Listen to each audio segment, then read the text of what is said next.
Welcome. Hope you're all doing good. It's Friday. Let's get started. Let's do this. Let's go. Oh wait, I should save this project. One moment. Let me save the project real quick.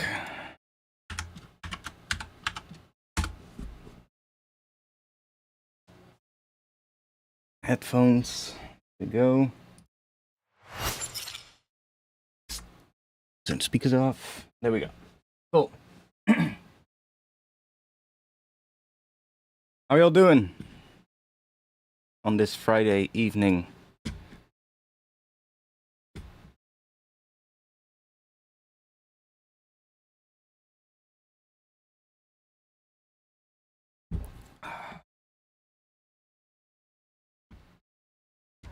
So I have a little bit of a thing set up here. I wanna play around a little bit. I was watching another anime today. I felt like watching something today, and I watched a movie, an old one actually. Let me find it real quick. I was watching this one. This an old, I guess a 3-part movie by the director from Akira, and it's like a 3-part, 3 short films basically. And I was watching the first one, and for some reason its soundtrack kind of inspired me. And in that soundtrack there is like, I don't know, it's like what is it? It's like a choir. And then there is like some kind of a solo instrument. I don't know if it's a trumpet or a clarinet or something, but it's like a really reverbed kind of version of it. And I was listening to that soundtrack while I was watching the movie, and I was like, maybe I could do something fun tonight like that and get started with that. So I have a little thing set up here. I got some Foley here in the background. Just some, I don't know, some random bits of Foley. And trombone. No, well, I have the movie open here on the part where that section came in, so I could quickly show you. Hope that the stream doesn't get taken down, but let's see. Really quiet.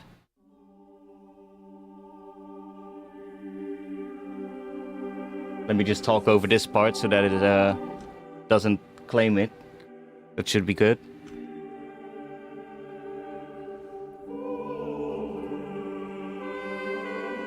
Like, I don't know. I think it's a trumpet.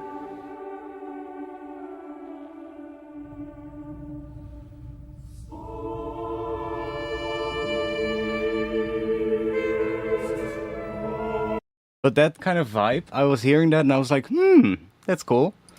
Let's see what happens.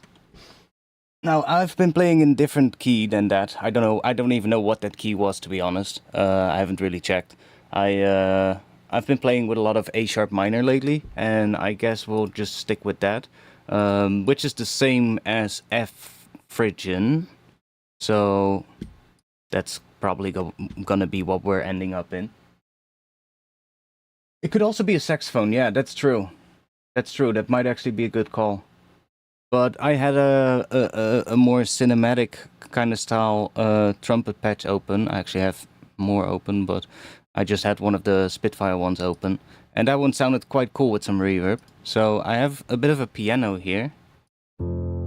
Just playing F notes, just a couple of octaves. And we probably will change a couple of these to other notes, just so that we get some different things. And then I had this one little... It's just playing an F note as well. So we already get that. And then if we add, I don't know,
Actually, let me just capture that, because that contains some cool bits. Yeah, right? I was playing with this before the stream and I was like, that's a vibe. And I was like, let me keep that open for tonight. That might work.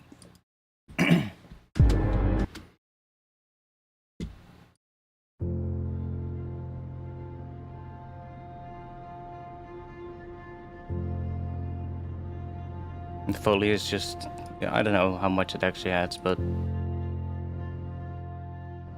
it does actually add quite a bit. Sits in the background.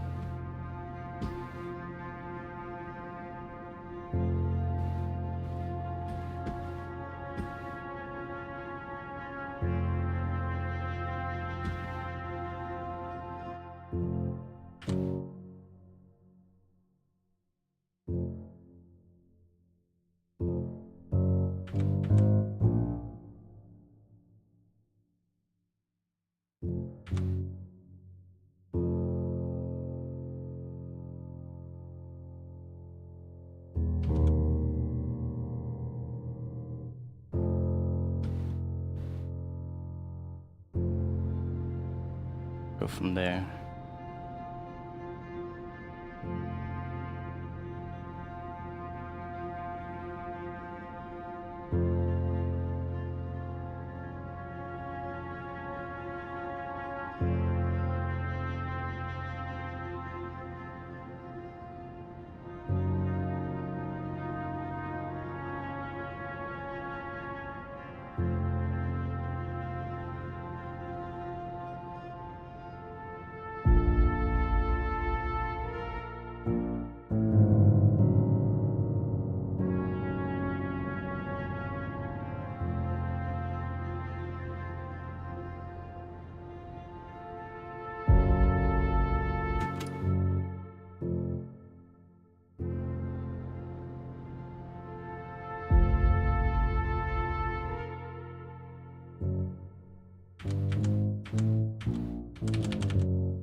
That's cool.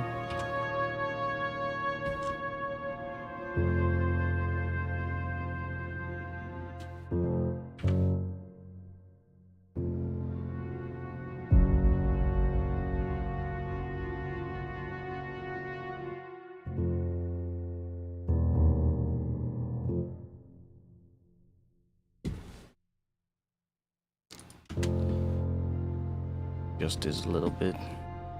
And also let me... Well, it doesn't really matter.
Oh, this one is still open. Let's add that one.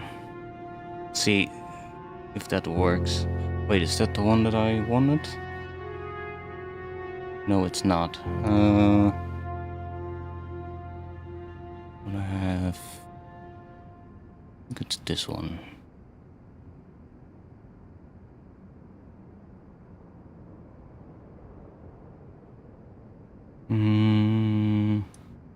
Let's try this one. No, I haven't. I seen the notification of the set, and well, I heard the one track today on the Vision Radio show. That track I heard. That was a really nice track, and that made me go, I didn't know that was, you know, one of the noisier guys with Former. So I was like, oh, maybe I should watch it. Let's see if what does this sound like.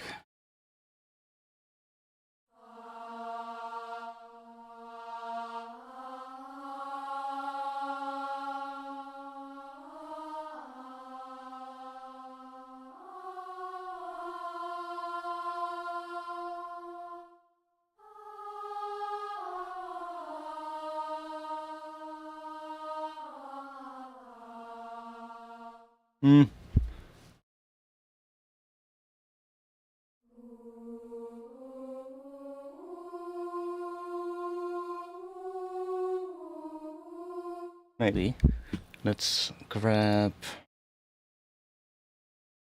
just grab this same reverb.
I mean, could fit.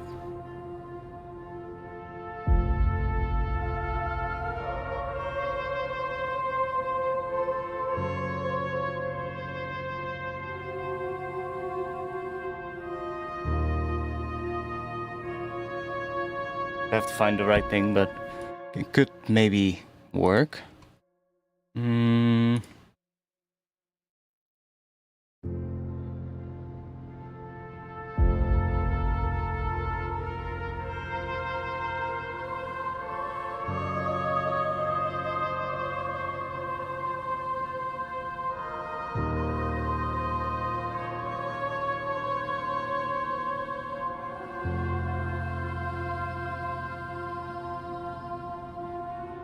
Whatever I played there kind of sounded cool.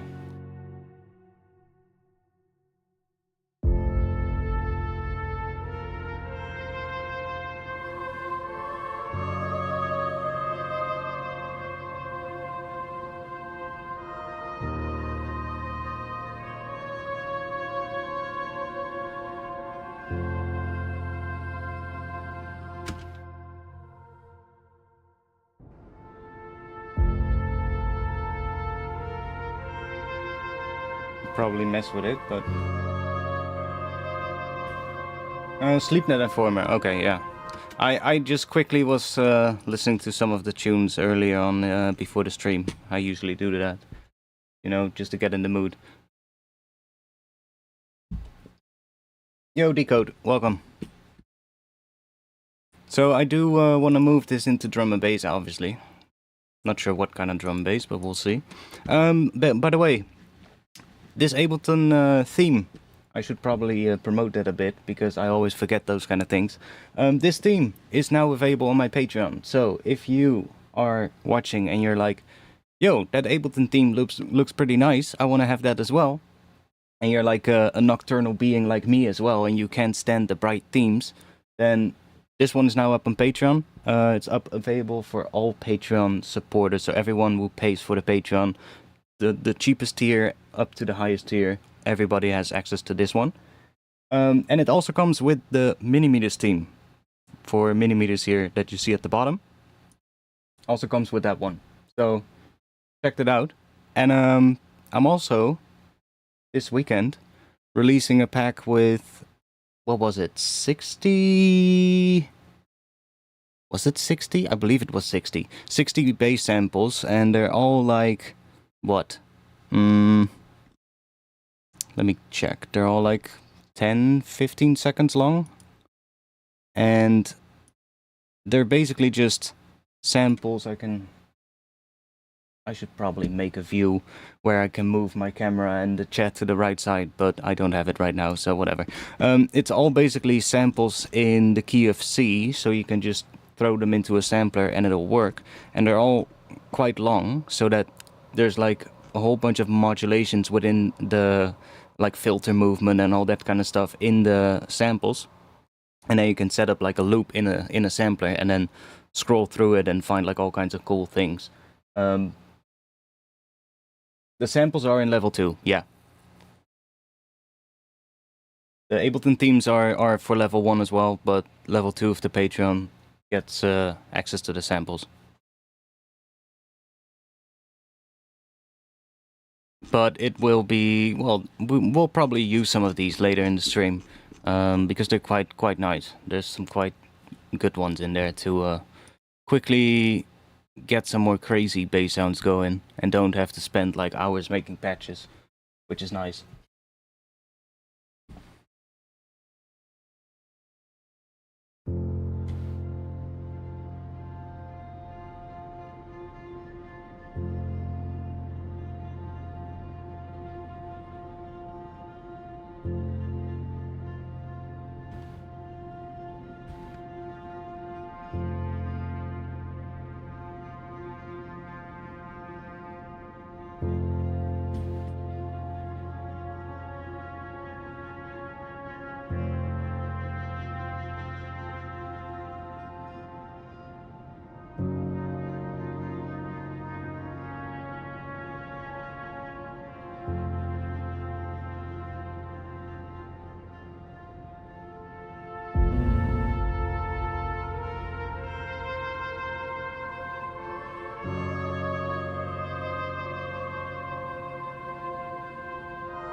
Works.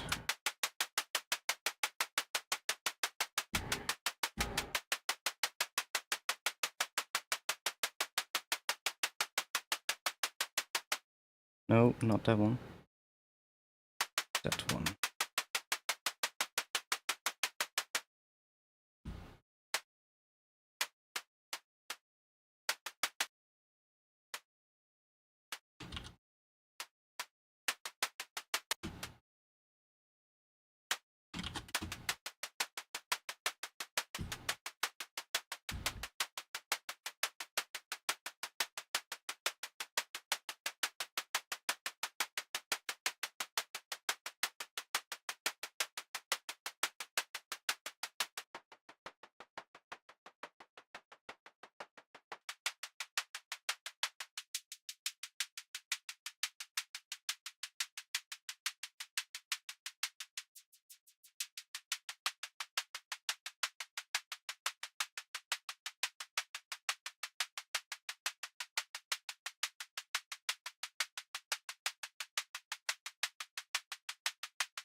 What? What are you talking about, facing worlds? No clue.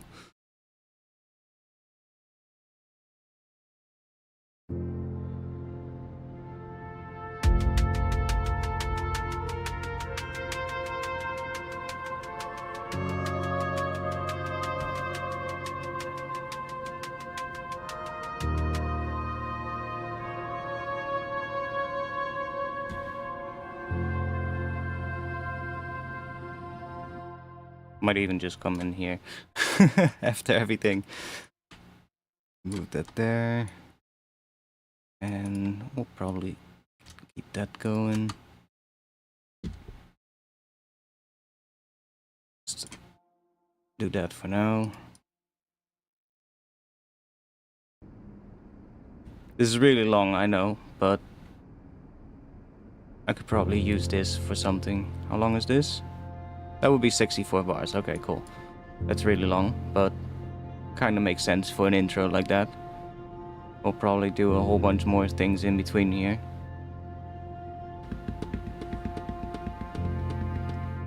I don't want to get stuck too much on that intro.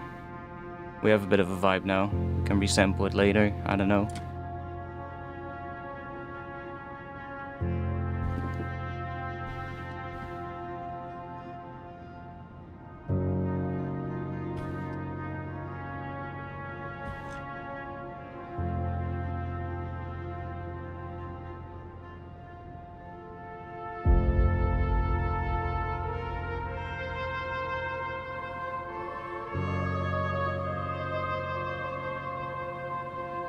I'm gonna have to edit the MIDI, fix it, but...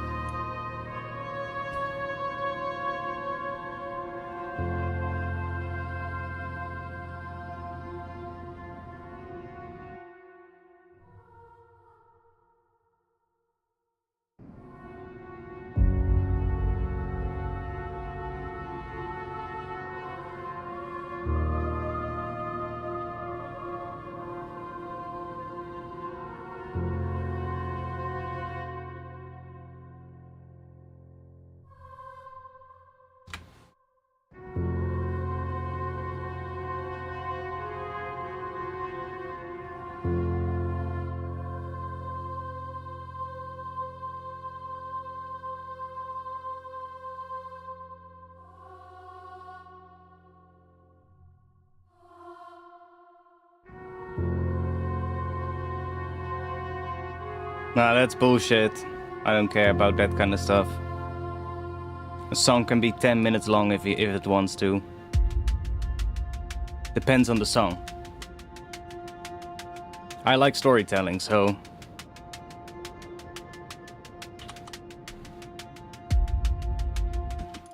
Like, that could work, going into that after there, and there we start building up.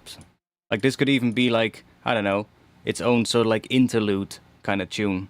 Or something, and then it goes straight into that as the start of the actual track. You know?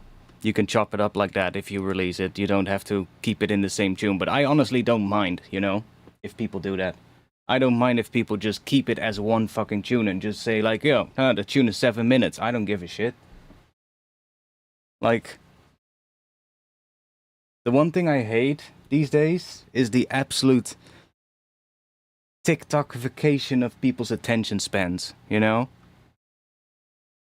It works to the detriment of music and art. It just... It makes no sense. Well, it makes sense. I understand why it all happens, you know? Everybody's chasing the algorithm, and I know why it happens.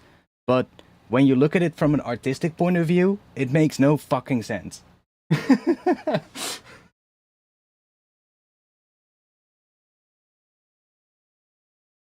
I mean, it hasn't really done with mine, though. Like...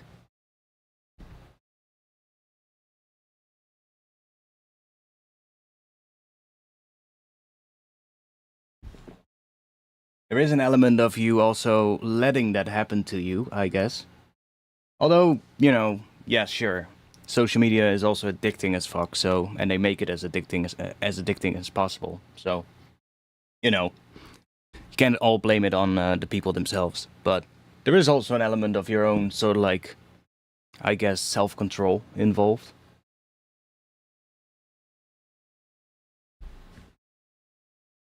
But yeah, it's fucked. I heard the Dutch government is also working on something right now to limit the... I believe they want to put an age limit on social media or something. Like, it's still all just... fucking bullshit that's not gonna work, because how are they gonna fucking even control that? You know, how are they even gonna gonna make sure that that doesn't happen, that a 13-year-old doesn't go on social media. Like, in my opinion, it's a good thing too. Absolutely. Like, I think it's a great thing if they do that. Because for kids, like young kids in particular, that shit is even worse for your brain. But, like, I already know that it's not gonna work, right?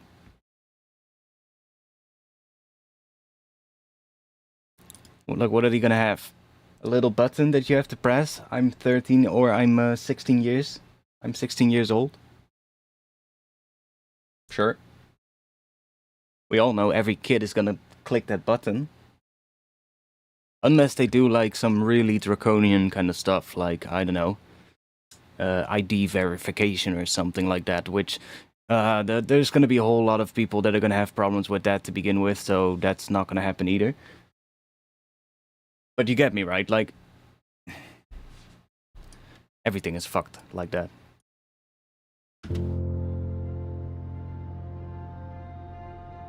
But yeah, you definitely we've definitely seen it change music over the last bunch of years, and I don't think it's necessarily for the better.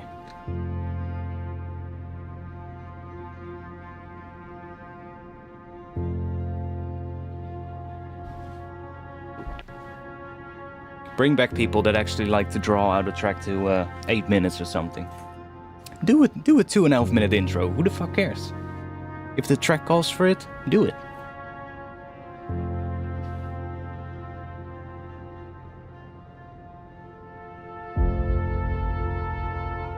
You actually give it the time to set a mood.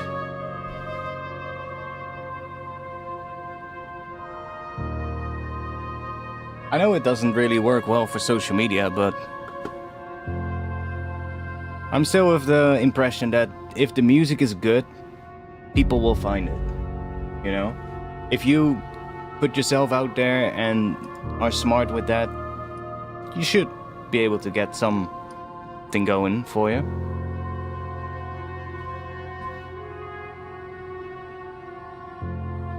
And there's also, you know, I know if I'm like this, and I like things like this, there are still gonna be people that are the same, that also like that, right? You're never gonna be the only person that is into something. Keep that in mind. You just gotta find those people.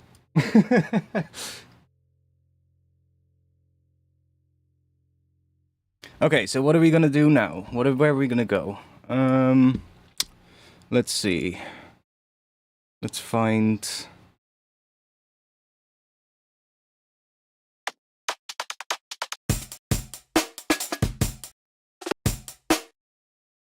some break maybe. Start chopping some breaks up.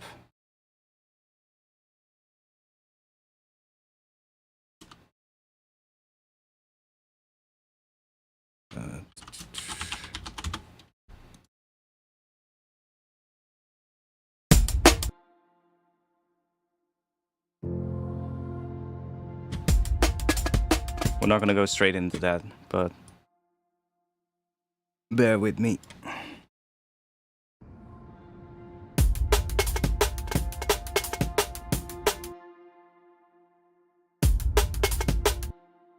Let me just...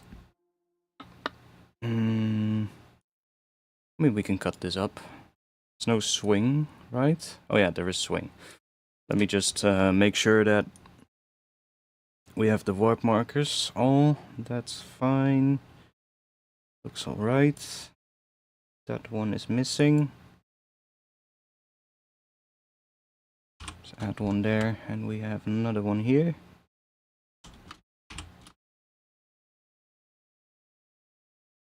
And that's probably all of them. Yeah, okay, cool. So then we can just slice this to MIDI. Oh wait, I did warp marker. Yeah, we only have one slice. That's not really gonna work. We want to have slice on the transients. Is it now also gonna include that first one? It should. Yeah, okay, cool.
Yes.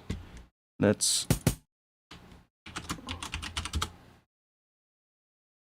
go through this real quick so that we have that out of the way. And that's a ghost hit, yes.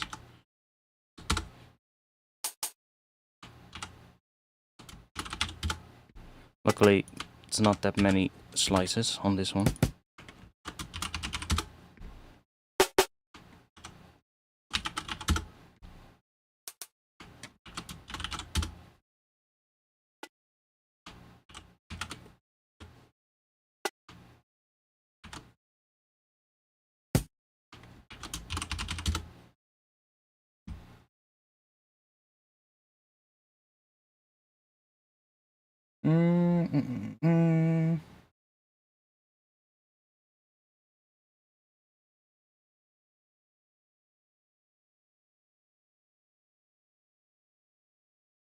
Yeah, like it doesn't...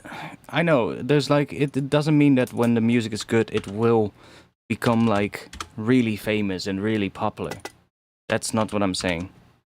But it's like, if the music is good, and you know how to at least market yourself a little bit, you should be able to get something going for you. You're not gonna be like the biggest one out there, for sure. But still. Like, if you want to be the biggest artist out there, you just should chase whatever the fucking trends are and just not care about your own artistic integrity, I guess. But I'm not here for that. Okay, let's group these real quick. So, kick, another kick there, another kick. That's the kicks.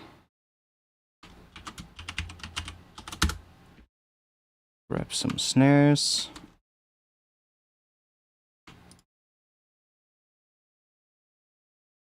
Ooh, is that one? Yeah, that's a snare.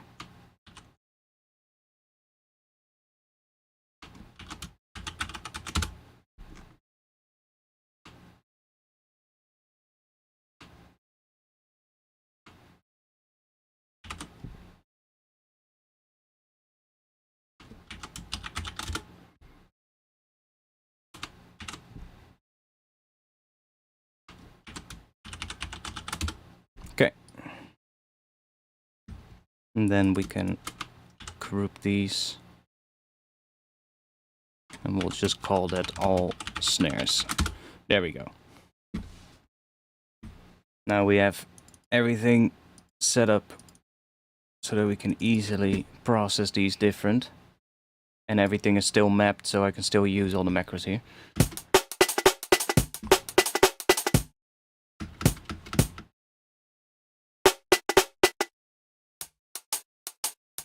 I mean, it's already relatively processed, but...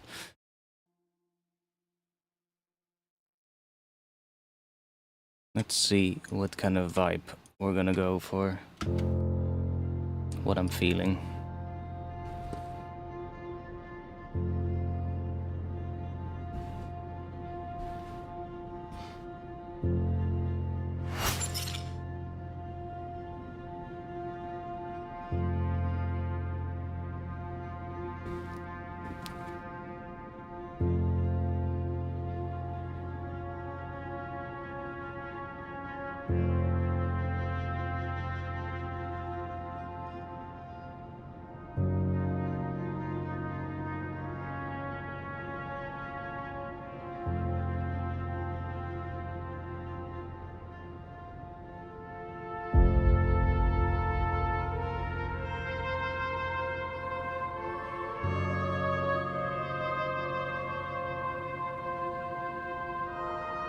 Apparently Indie Jones. I don't know why. Apparently.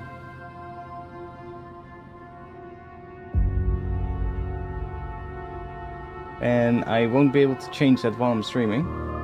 Most likely. Not sure why it's doing that though.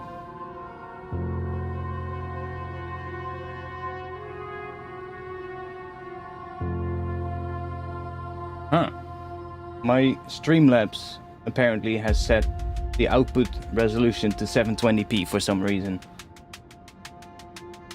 What the fuck? But yeah, I can't change it now because I'm streaming, so we'll just deal with this. We'll just deal with this. I actually kind of like the drums coming in there, maybe. We'll filter that break. It is what it is. I'll fix it for the next one. I didn't notice it. But I'm also not really watching a big view of it, you know? I'm watching like a tiny view of the stream, so I don't really see that.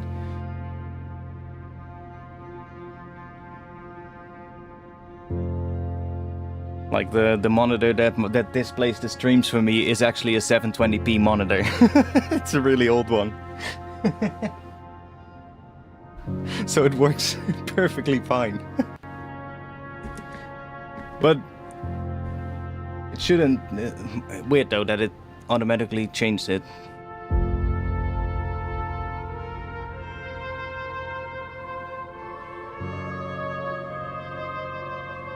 Seven eight is pretty interesting.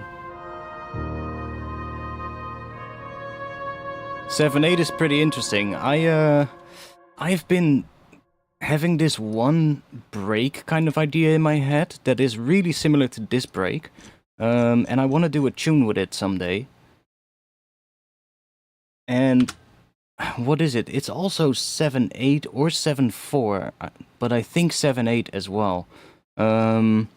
Let's see, what was it again? Let's see, let me just...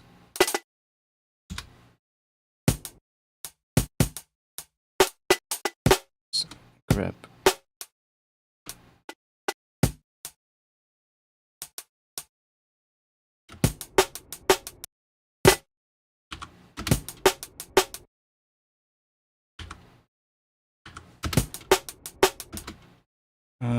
what was it again?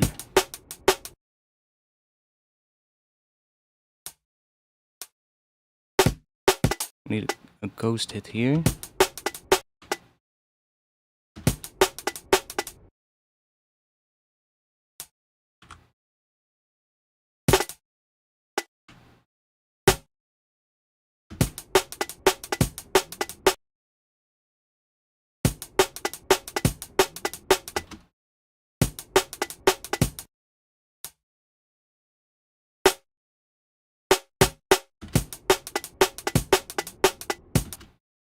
And then, what was it again? I had some groove going like this and it was really cool.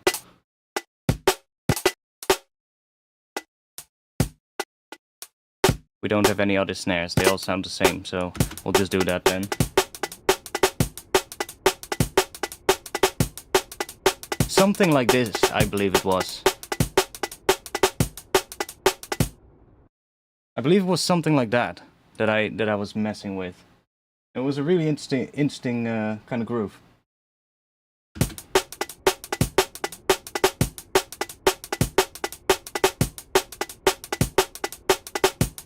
It's, yeah, I don't know if it's 7/4 or 7/8. It kind of depends on how you count it. I would count it in 4 as well, but it can be 8 as well. Like the kick that indicates the first sort of like beat of the pattern is kind of hitting on the 8 note here, right? So you could count it in 8s as well.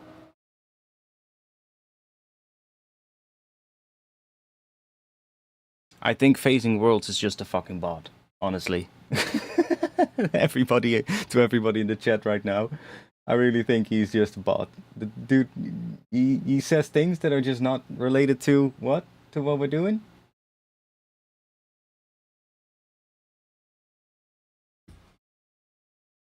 And the Joker, I don't know what you're talking about. I don't have a bong in the background.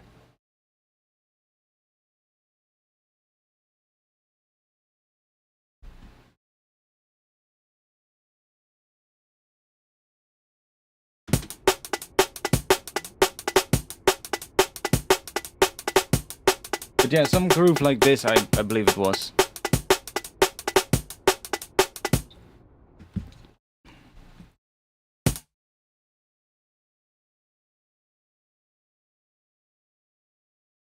Which, yeah, I would count it as 7/4, I guess. Can also go like.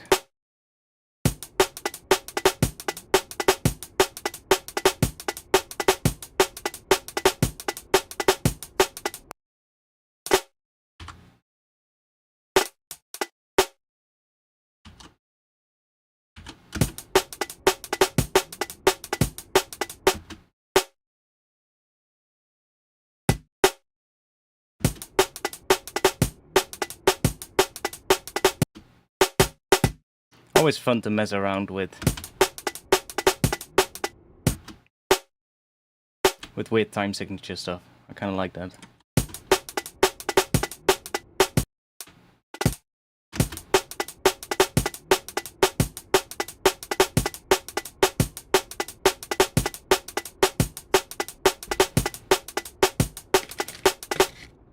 Can do some weird shit.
Sorry, that was my bad. I clicked one of the samples that I didn't want to click. Let's see.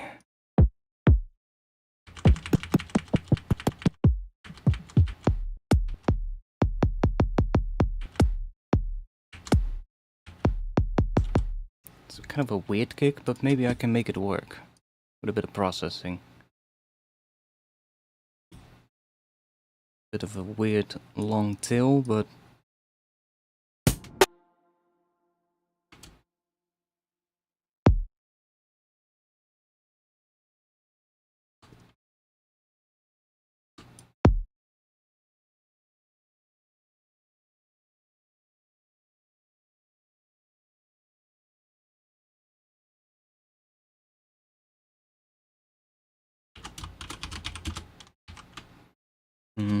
what is this?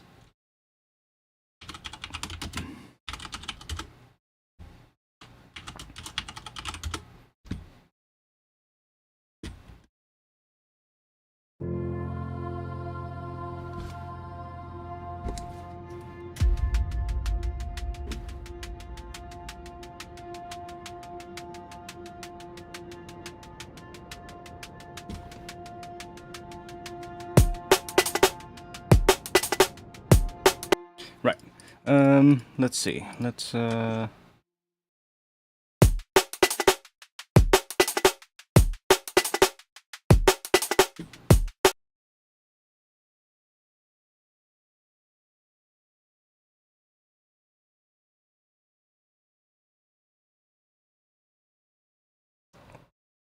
just sidechain this to the kick.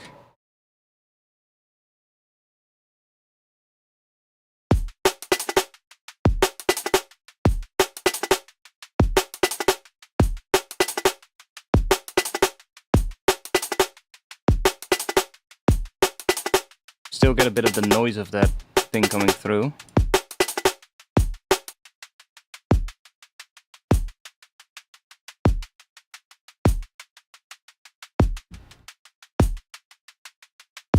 Ableton still hasn't fixed that bug, huh? Where when it's a really odd one. If the it doesn't always happen. Like, yeah, now it's still happening. So if I have the group here soloed, and I click solo on one of the tracks in drum rack here, it switches to a different track. And you have to go and click back here, and then when you unsolo it again, it switches to the group, to the parent group. But I believe when this is not soloed, it doesn't do that. Yeah, see? And it's been like that since, like, what, the Live 12 update, I believe? And they still haven't fixed it.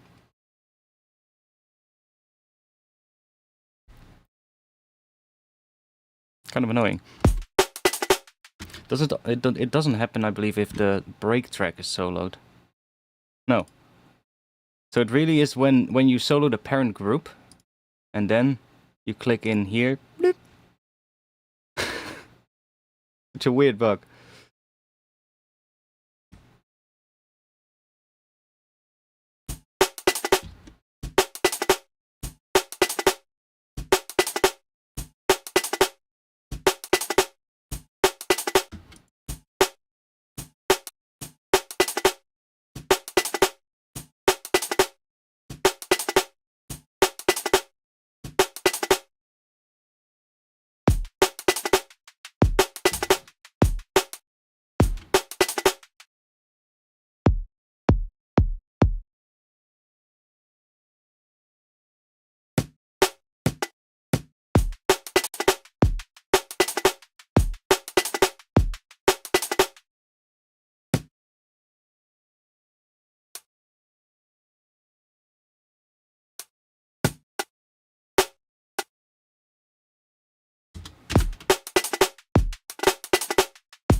No, it also does it there. Oh yeah, because we have the group soloed, that's why it does it. My bad. Let's get rid of a little bit.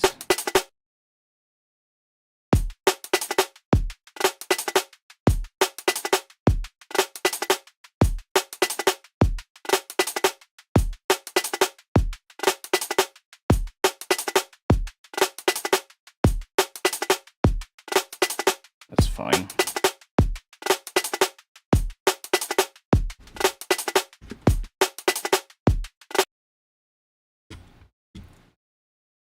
Okay, let me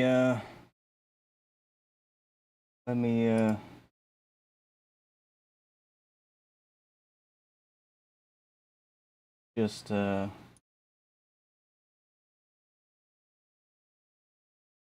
give that person a bit of that. There we go.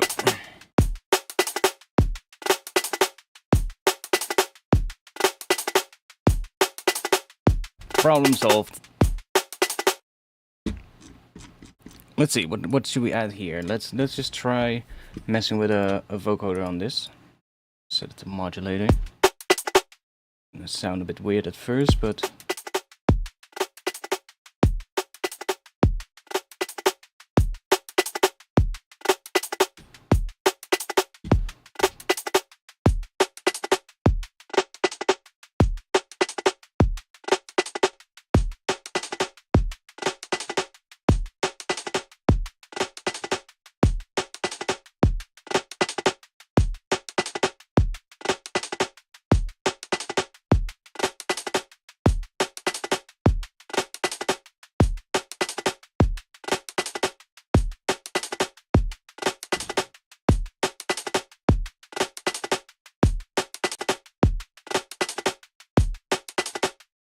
kind of like that.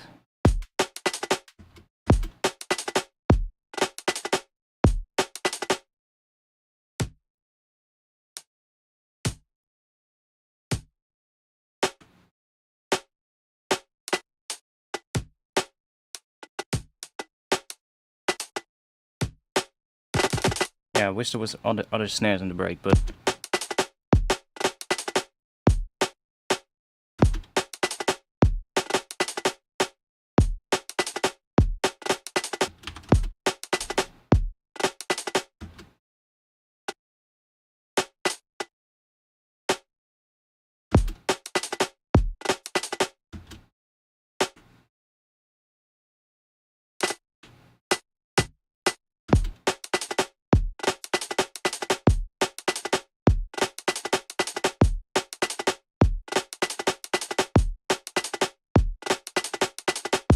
Ooh, we could go there.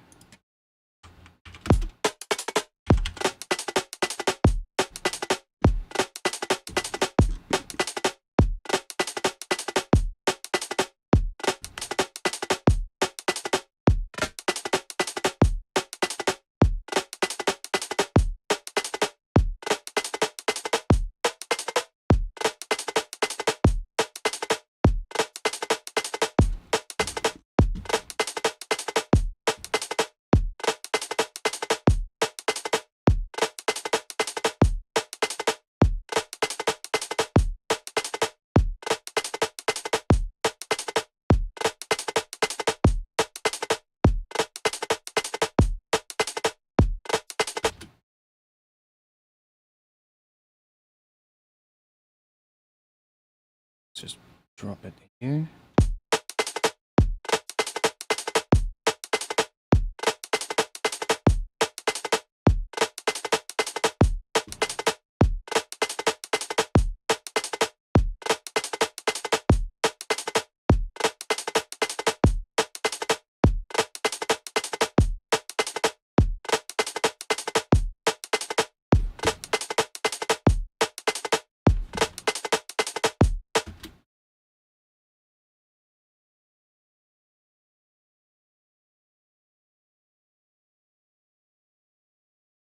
Let me close that down.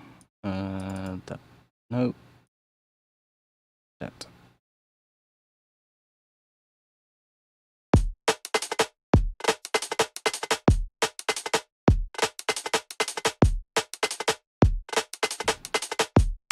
Can probably do that on the snares group.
Let's add some more hats.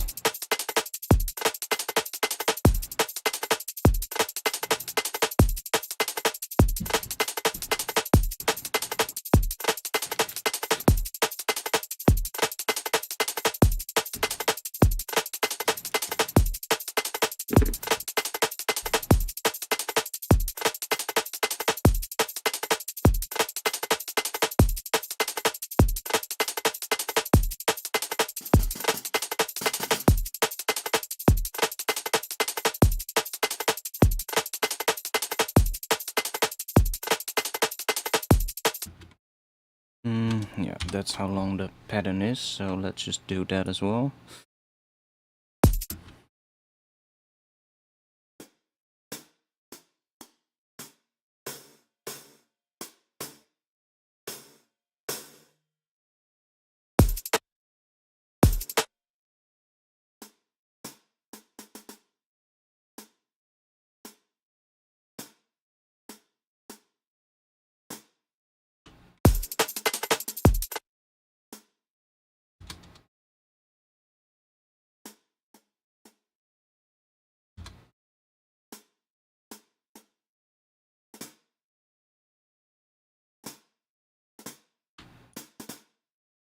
Hmm.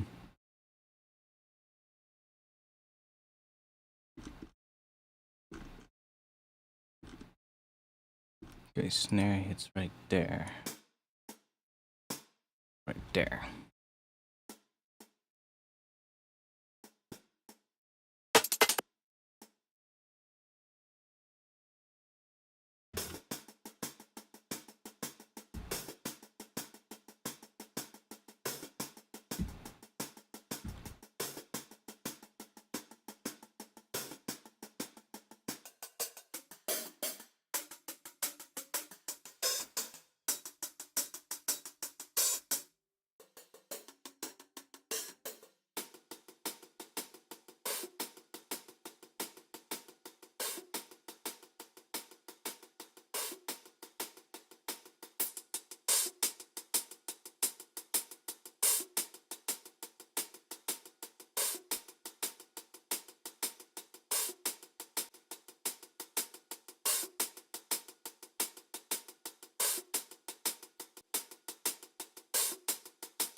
Alright, let me...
Those are probably just going to be used in this section, honestly.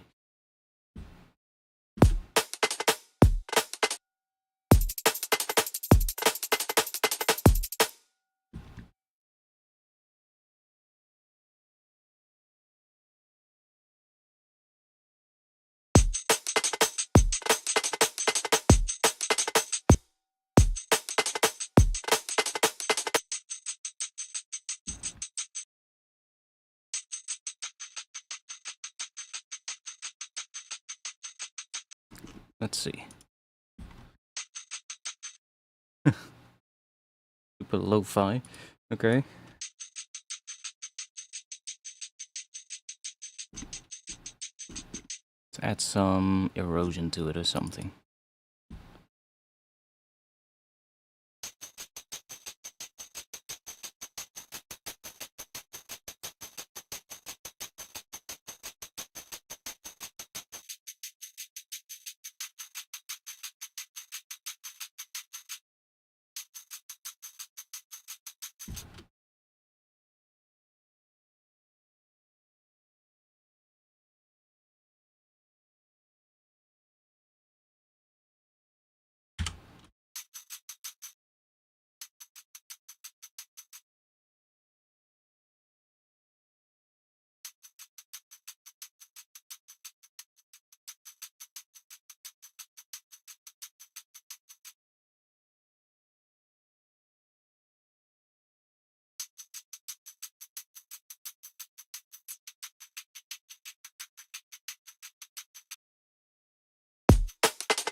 Okay, okay, okay.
Yeah, they're pretty fun to mess with.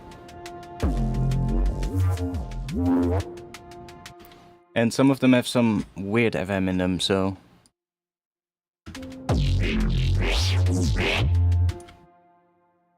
Oh, my bad. Drop it in the box, not outside of it.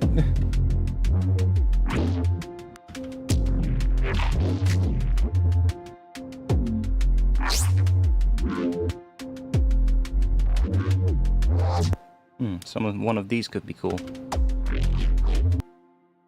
Fuck. Oh, did it do it? No, it didn't. The loop is gone.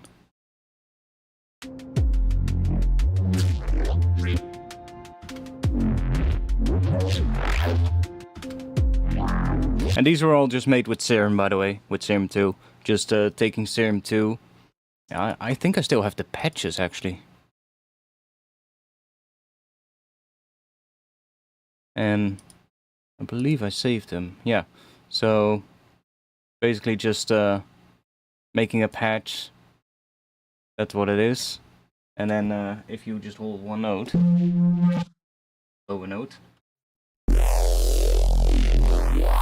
like just having a whole bunch of random LFOs that are modulating each other's rate and then modulating a whole bunch of things.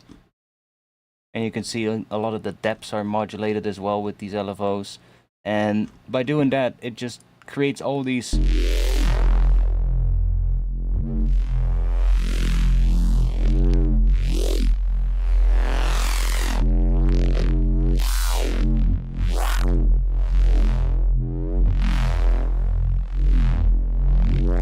So yeah, and I just bounced like a bunch of long notes and just bounce those to audio.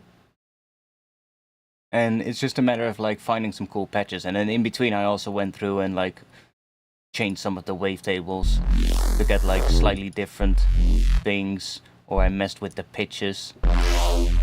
Not that one maybe.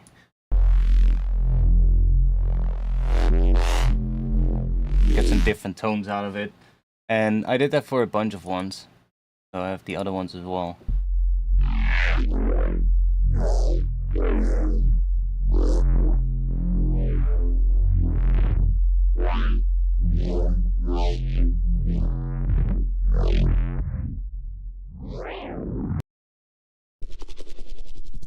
In this one I decided to use one of those.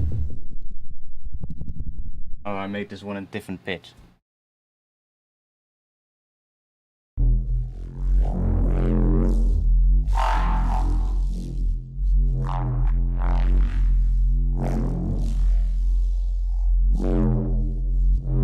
So just utilizing those random oscillated or those random LFOs to create like basically randomized sound design. You don't even have to do anything. You just hold a note and you just listen.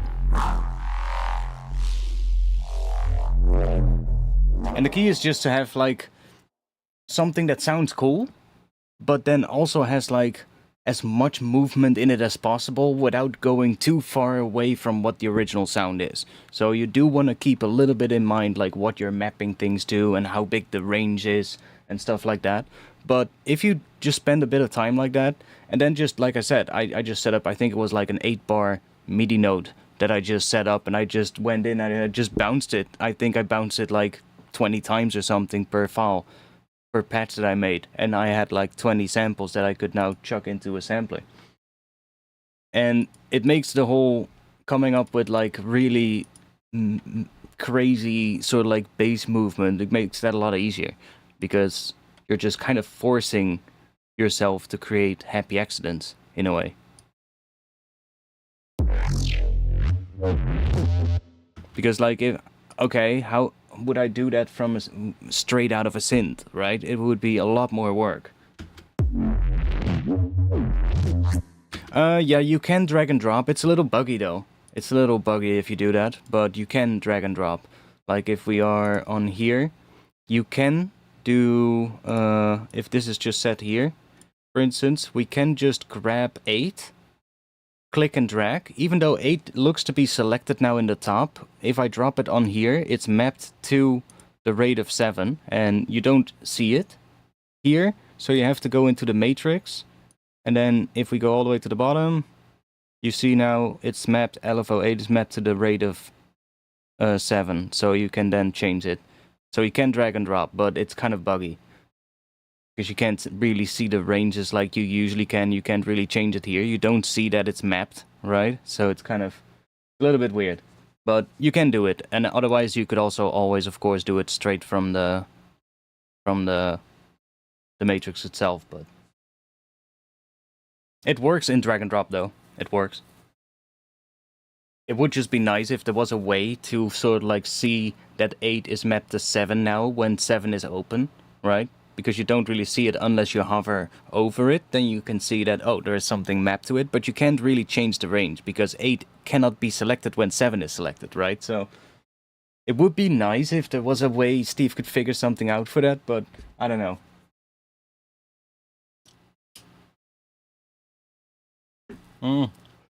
I believe a short cable would be a good thing.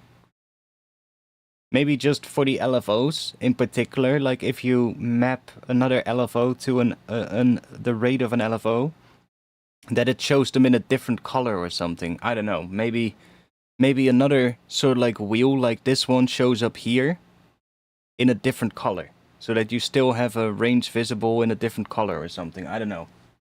Just brainstorming here. But then it only does that for when you map an LFO to another LFO or something.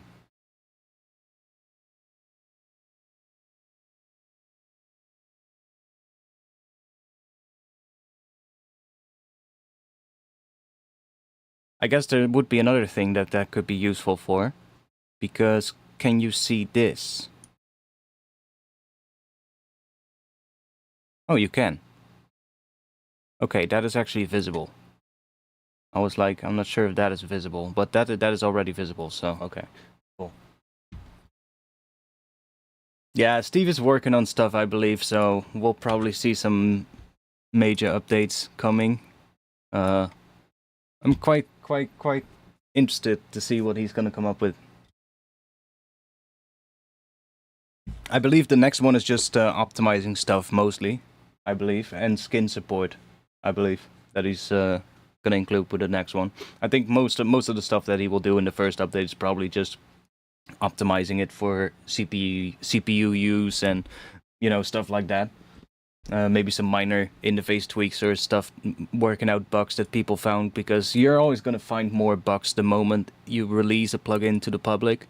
As much beta testers you hire and put on a project, you're still gonna find new bugs when something gets released. It's always like that. There's just a massive group of people suddenly that's gonna work with the thing compared to what you had before. So naturally, you know, there's a higher chance that somebody's gonna find something. But honestly, already, like, I think at the moment how it stands right now, it's already a really good synth. So it can only hopefully only get better. I need to quickly refresh my brain. We've been we went on a little tangent here. But yeah, let me remind myself. If you want to get those samples that I just threw into the sampler and you want to mess with those as well, go to my Patreon. I'll post them this weekend.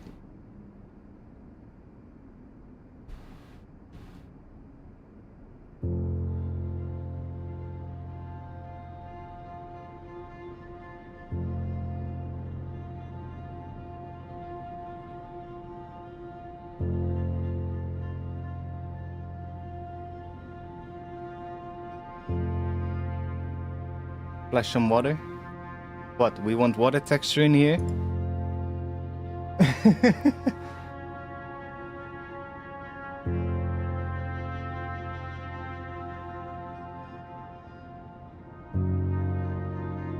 I have so many random Foley samples that I can chuck in here. Because the whole folder's full of sounds that people recorded from all over the world. The most random shit.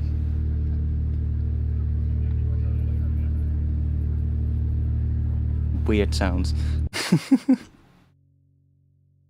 But I already have a couple that kind of work.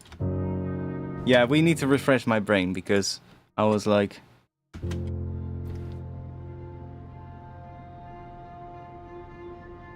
Yeah, I like having Foley in tracks, you know? Especially if it's a track that, you know, like we were talking about before, dares to go a little bit longer and just give it some time to evolve and set a vibe. Foley can work really well in that kind of style of music. You can also do some pretty fun stuff with it.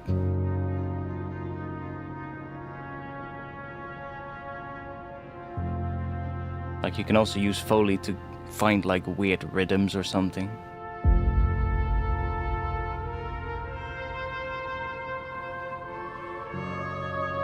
I already hear something I want to change in this thing.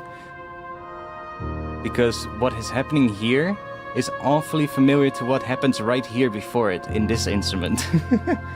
But I can't be bothered to make this perfect right now.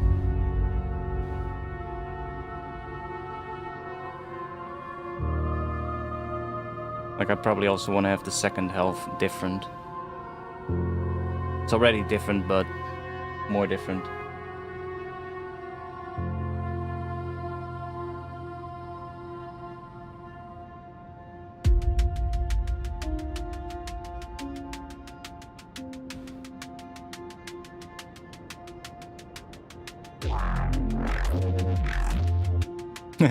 Yeah, not like that. It definitely has to be filtered here. Like the thing is though, like even though this is randomized, we can still process this further now. So let's just chuck on an autofilter. Let's just filter this thing a bit.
Add a little bit of this as well, why not?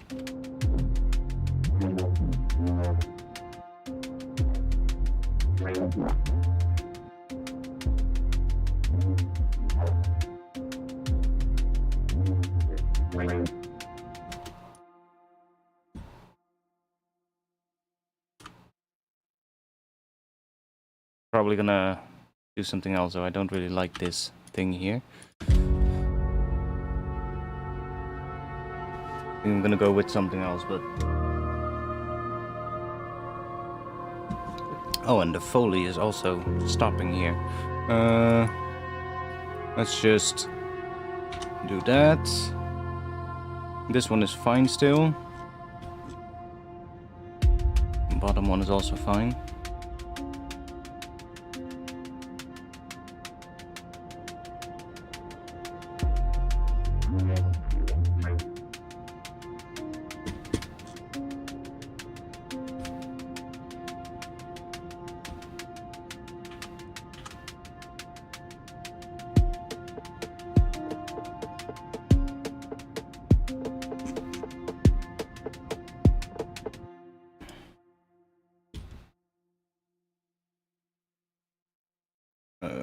Which one? Yeah. I want some tension. Let's search for a riser. That's definitely tension.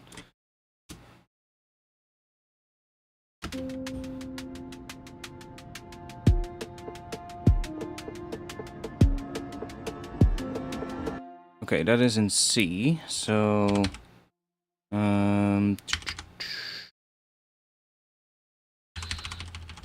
-7.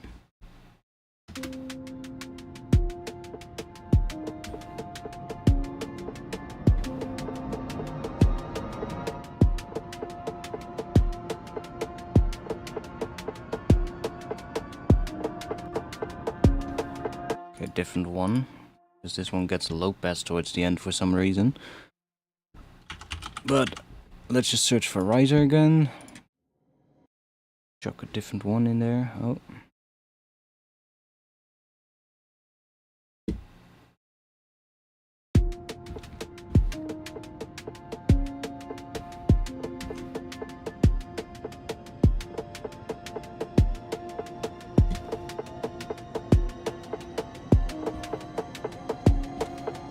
Now this that piano thing that sits there, that gets way too quiet. I'm gonna sort of like, I think, layer it with a different instrument that comes in that's bigger, that plays the same thing, and takes over, sort of like. But let's see if we can build a bit of tension here and get to something that could go into a drop.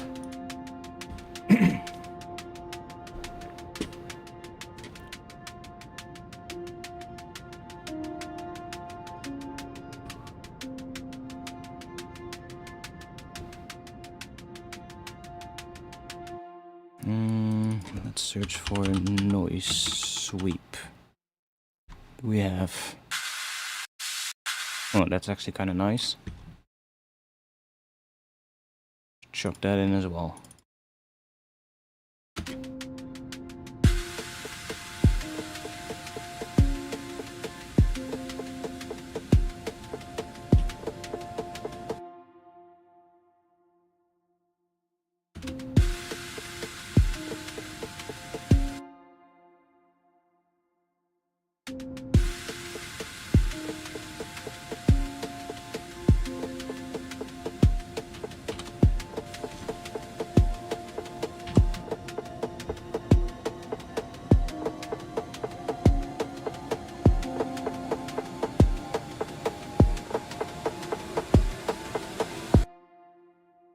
I think we're gonna go to there.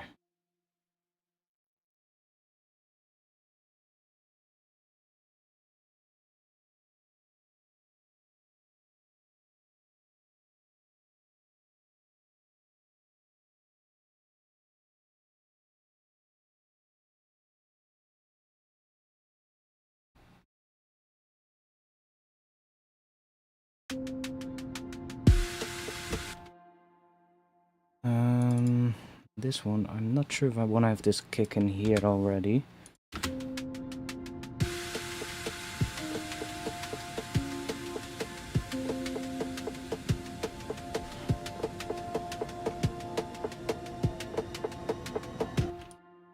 Let's just move this out of the way here.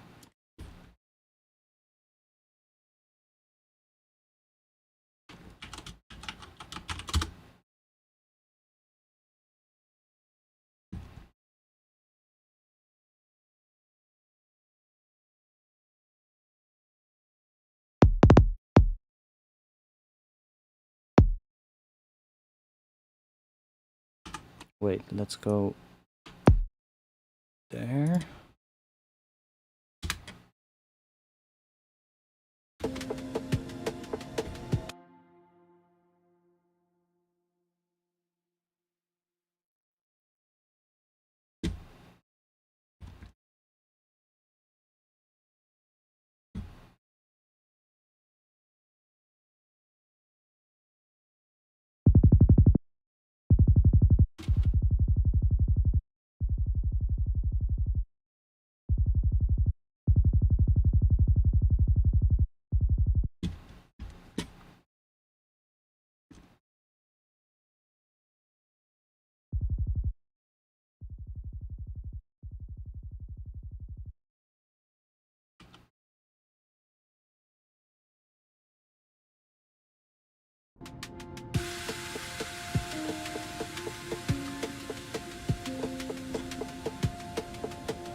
view.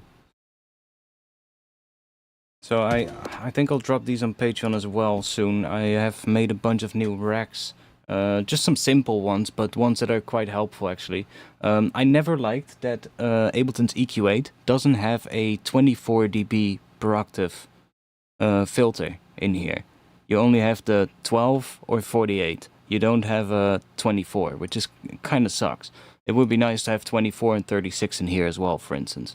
But if you stack two 12 dB per octave filters on the same Q, and especially on this Q, 0.71, or I believe even more specifically, it goes even with 3 digits, but it becomes a 24 dB per octave filter. So I just made like basically a 24 dB per octave high pass like this.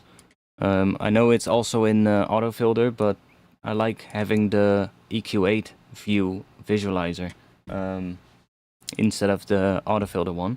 So I decided to make that.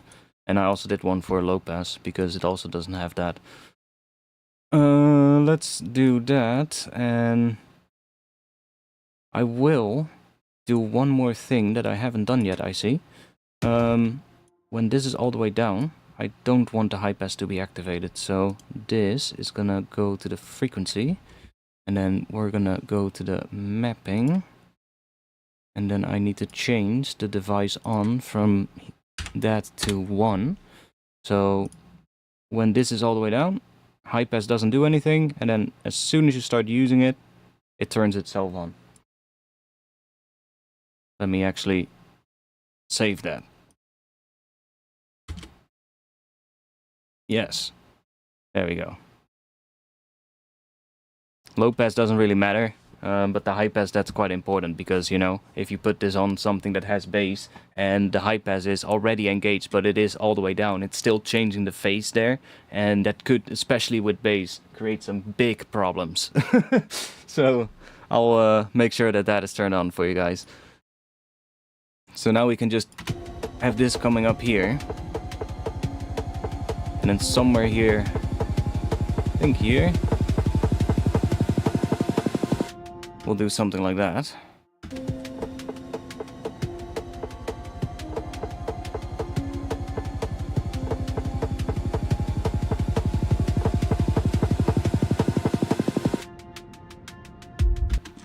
Okay.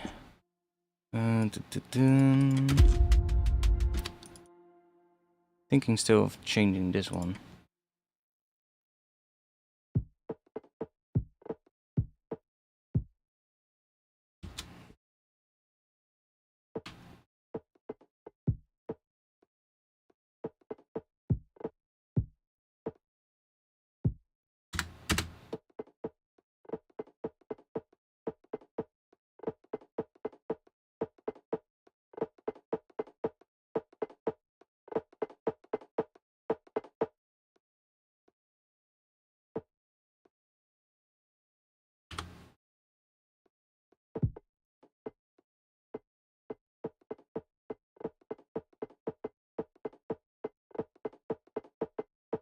Might do that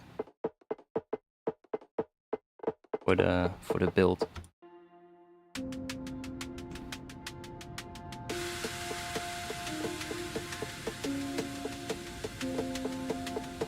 Just having a ghost snare instead of the kick.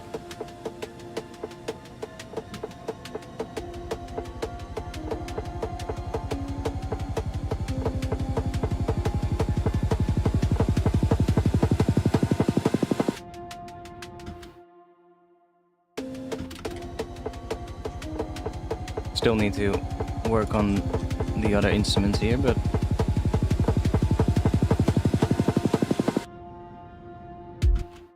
okay, let me take you out.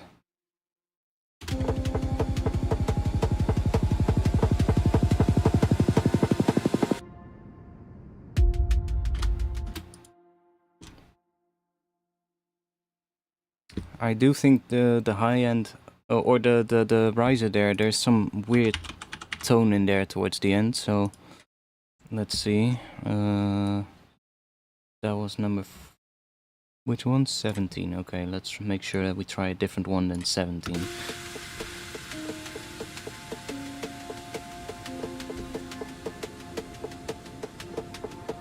This one works so far.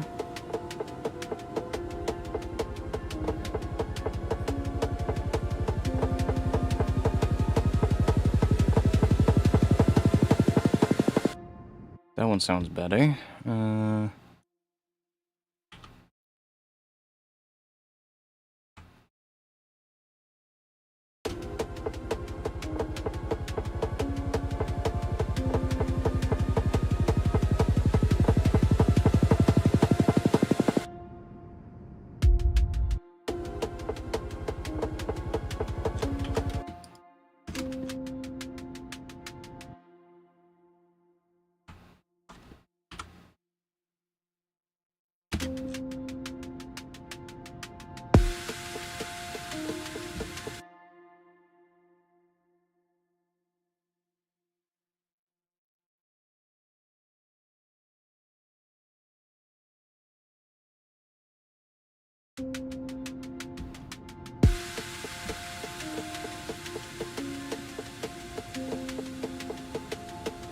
Okay, let's see. What else are we gonna add in this section? After that intro, that long intro thing that I still need to work on, but let's think.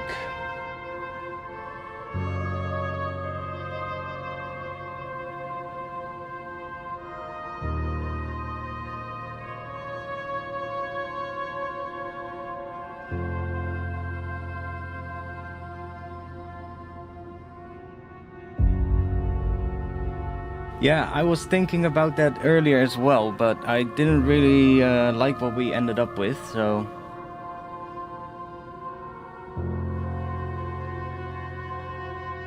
I definitely want this end to be less melodic. It needs to earlier already end on that last F note, so that it lingers a little bit, and then this comes in, but... I'll work on that later.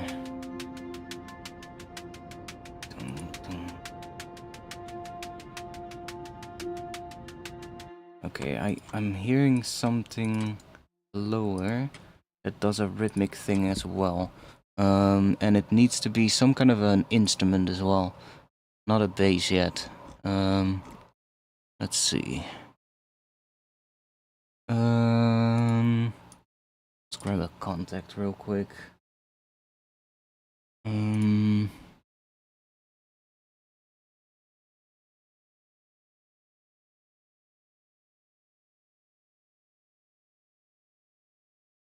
Let's do solo. What do you sound like as a pizzicato?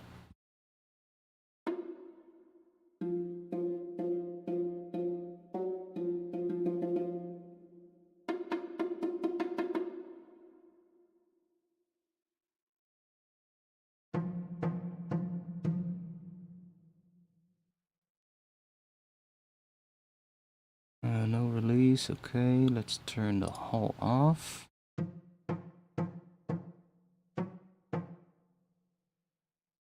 see. Not, I kind of wanted something lower, but let's see.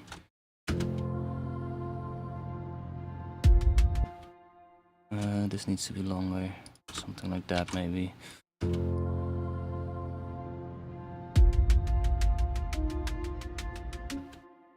Let's see, what kind of a rhythm?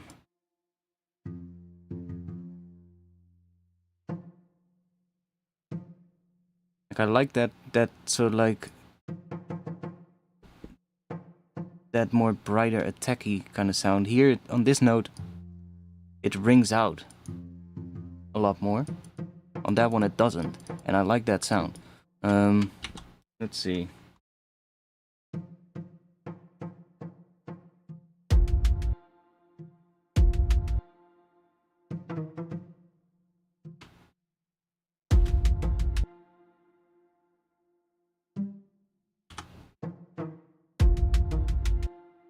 Maybe not even these notes.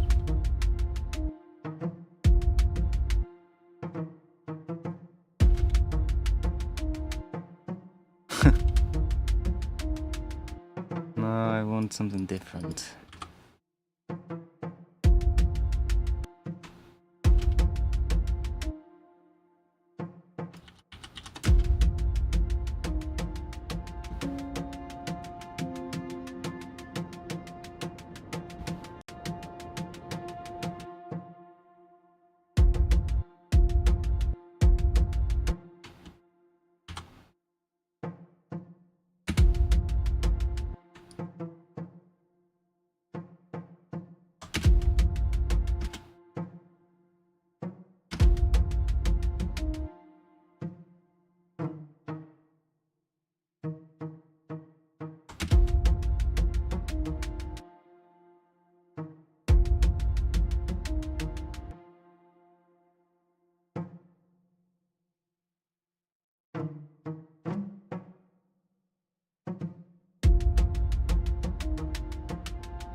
Didn't this... Oh, we also have a bass version. That is probably gonna go lower.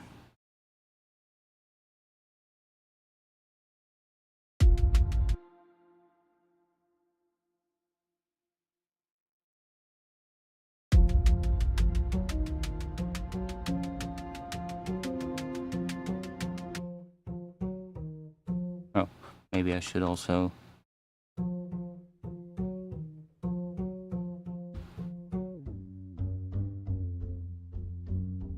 That one doesn't have that sound though. Doesn't, sounds more like it's ringing out a lot more on this one. What other instrument can we try? What does that one sound like?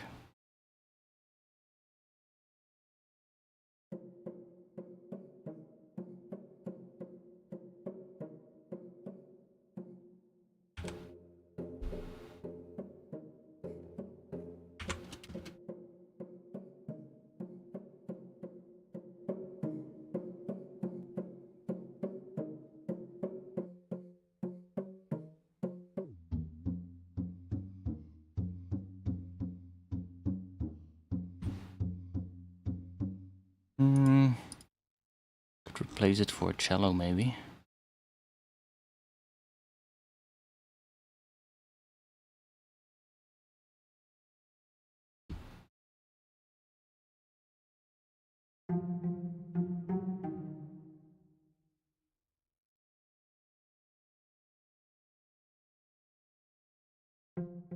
Oh, nice.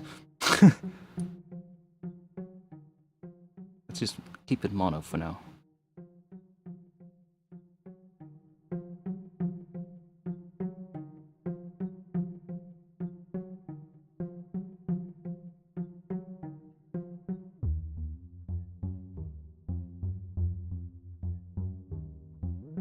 I mean, this one can also go lower, so...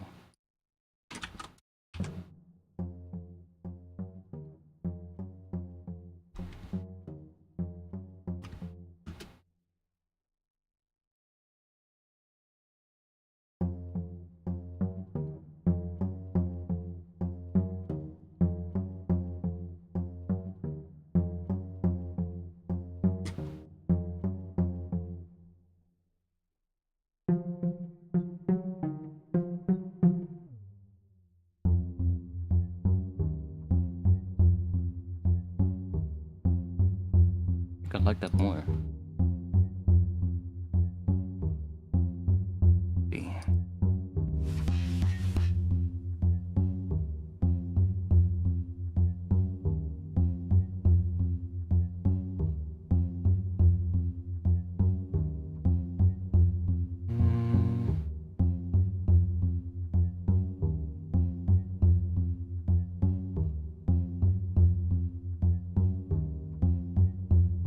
Happens if we add you.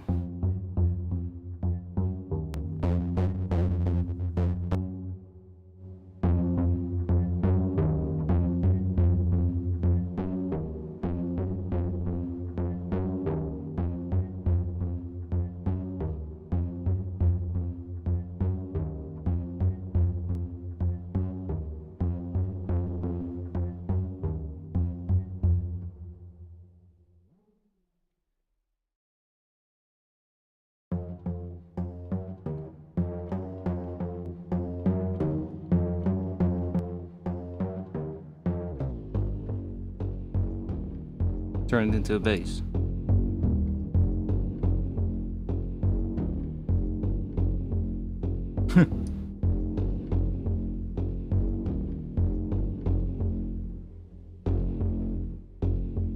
Definitely good.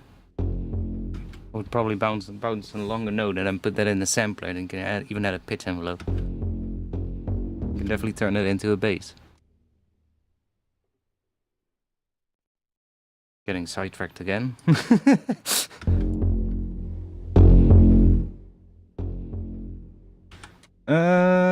Yeah, still not sure what we can add here. It's probably not this.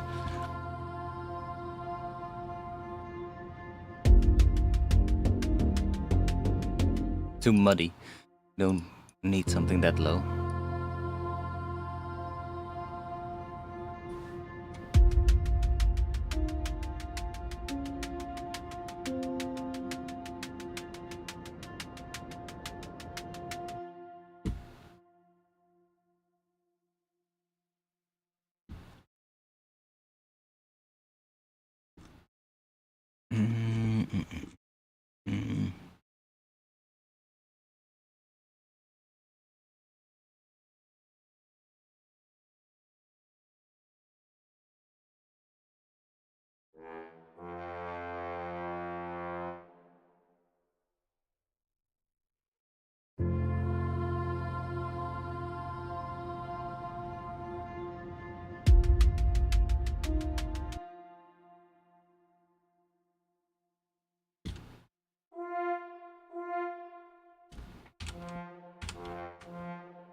That's cool.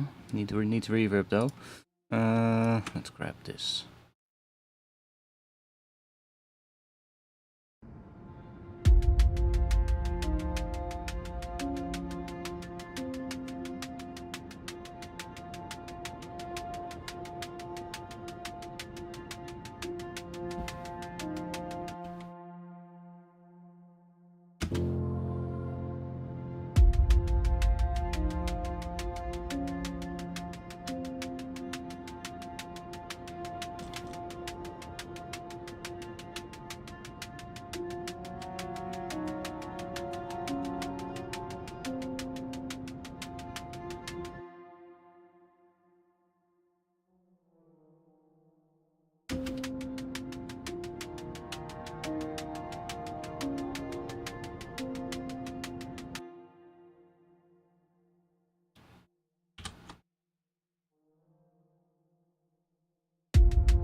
Where did I hear that come in?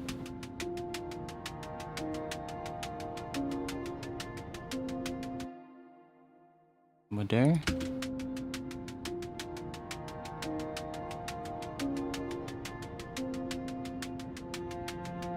Yeah.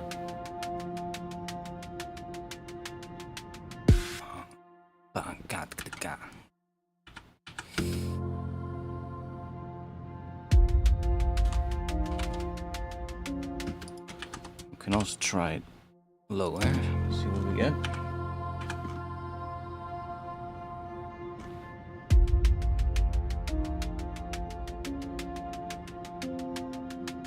It's a bit quiet. Lower.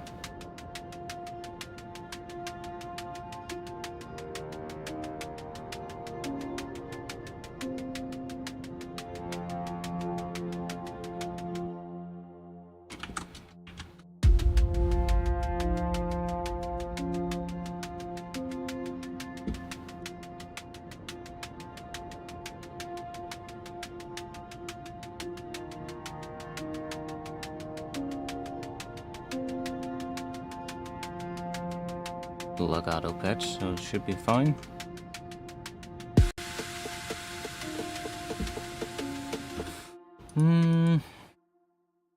I was actually gonna find something for this thing though.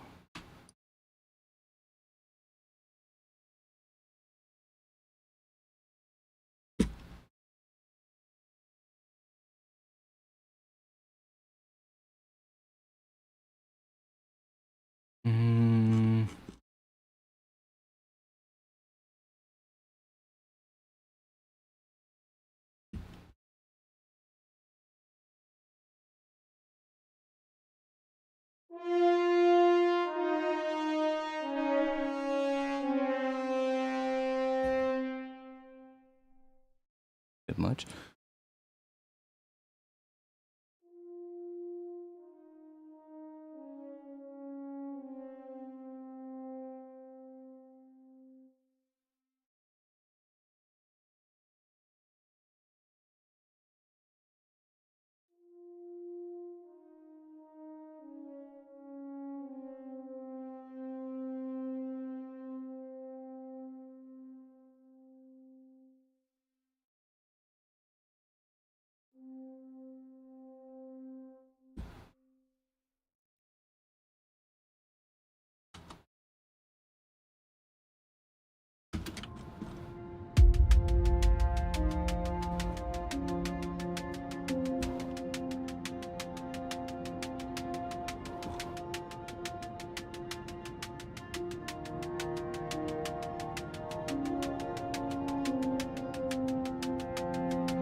What the fuck?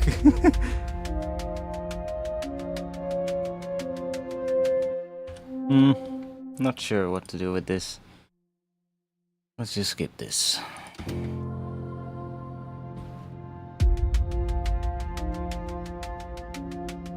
I actually think that takes away from this whole part.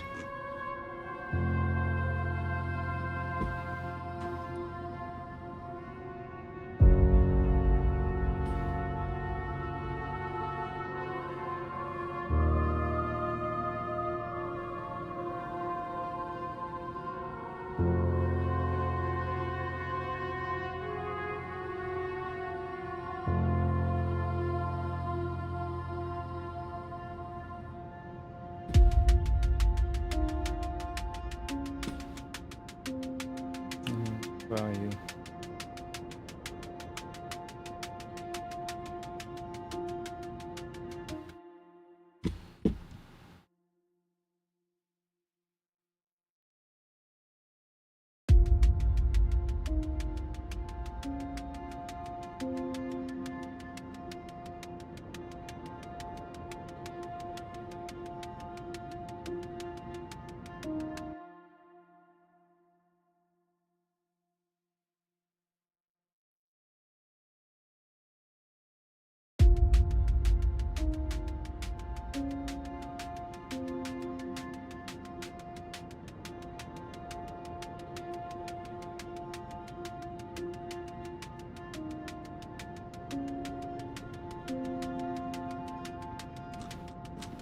I'm hearing some beeps here. That's probably coming from the Foley.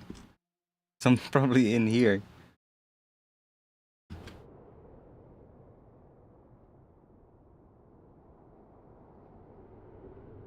Oh no.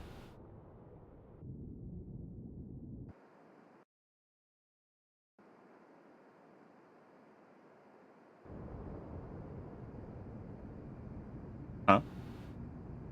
It's not. Okay. Weird.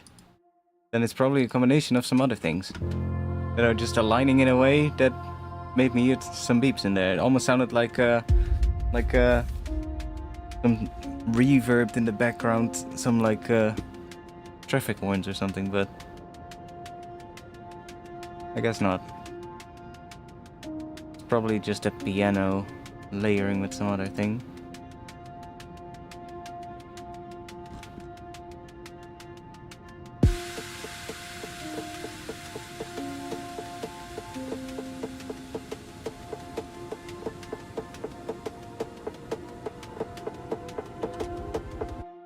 Okay, let's see.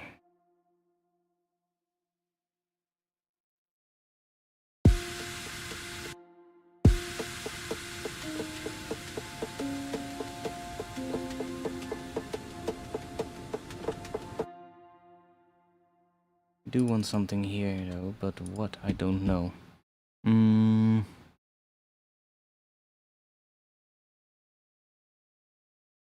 When in doubt, add a Reese.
I mean, it does kind of work.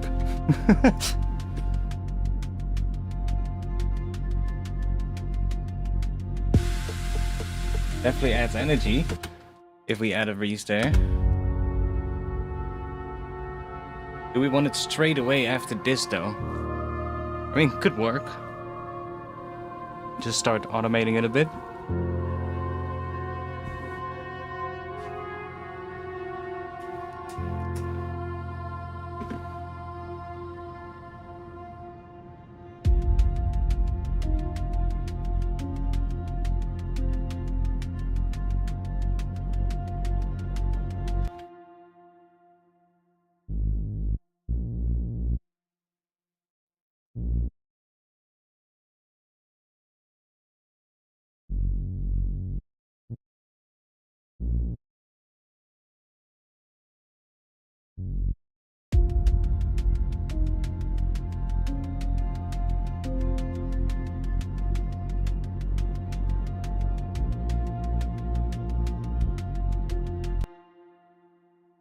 It kind of works.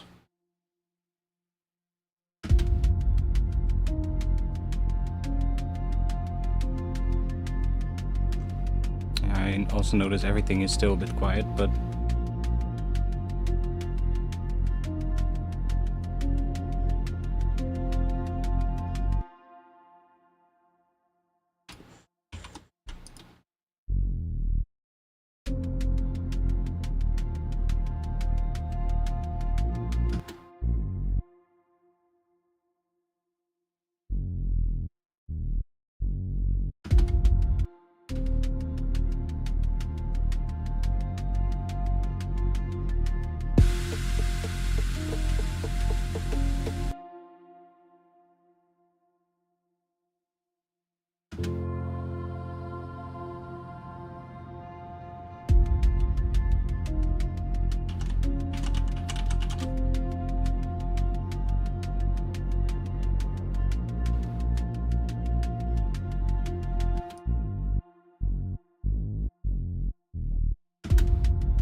flip it around in this section, see what happens.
Maybe I'll just stick to that. Just keep it simple.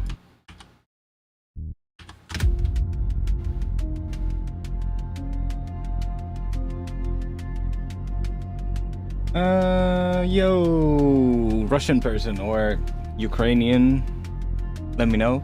Doesn't really know. I don't know where you're from, but hi everyone, hi Artifacts. I've watched a few streams and everything that happens here helps me grow. Oh, cool. Every time I have one question, how are the instruments and group channels limited during production? Do you have clippers or limiters in your template? I have a clipper on the master when I'm producing, which is just newfangled audio, just set to hard clip and only with 1 dB of drive here, so it's not really doing much. It's just basically there for when something goes over 0. That's basically it. Now usually when I will get to a more fleshed out track, then usually the drums will have its own clipper on it, so I can, you know, drive them a bit. But we're not at that stage for this project, so it's fine. I would sometimes use clippers on individual groups, if it needs it though. Like, not on everything. Like, if it needs it. And usually that's the drums, and most of the other things I would normally not really go for a clipper. I would just more likely go for just some saturation, like on synths or atmospheric stuff or whatever that you know sits in the track. I don't really use clippers for a lot of things, to be honest. Like, even for bass, I would rather just saturate it. Maybe some soft clipping on bass, that can work, but usually drums are just hard clipped.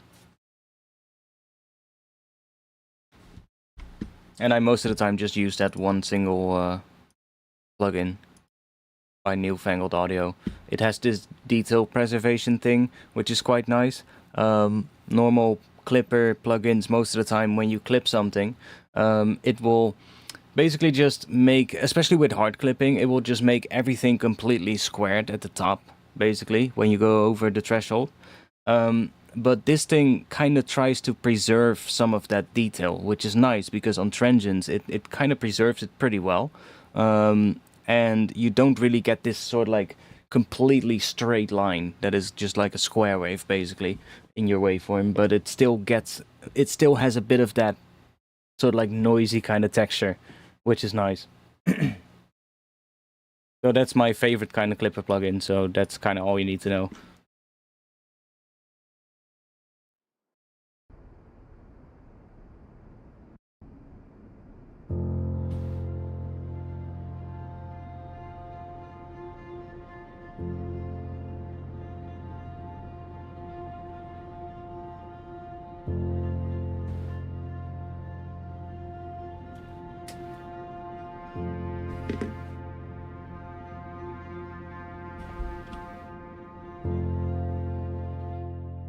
Let me, oh,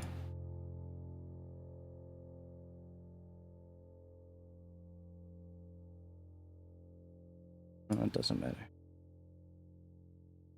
How loud is this?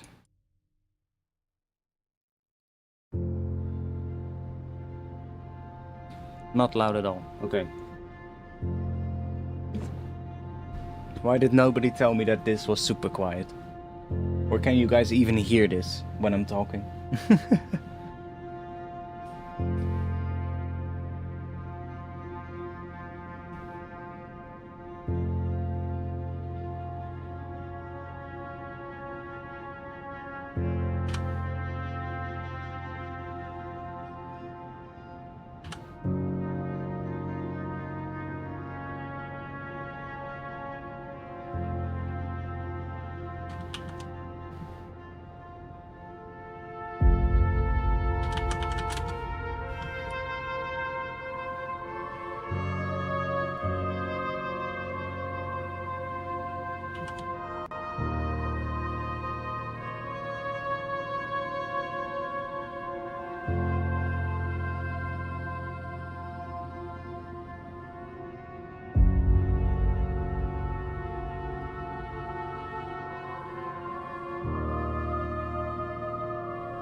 Yeah, this can easily be like 6 decibels louder or something.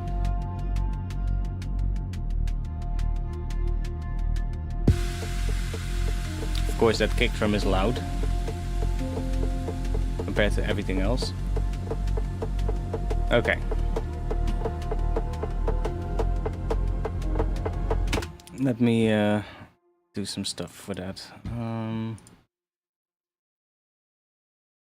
Let's just keep that Foley out of here, actually.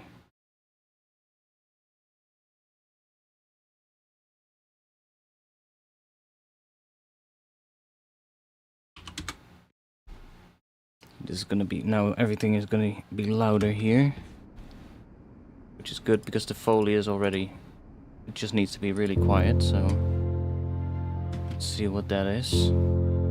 Yeah, that's better.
Clipping a little bit there, but that's because this one has so much low end. Like on its own it's fine, but layered with everything else it starts to clip, but that's fine. We can it's mostly because of the piano, so I'm going to grab, let's see, let's grab a compressor, put that on the piano. Let's just sidechain that to the sub impact a little bit. Not too much, but just a little bit.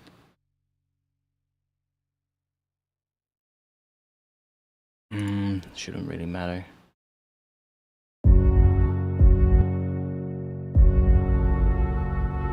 See, that already fixes it.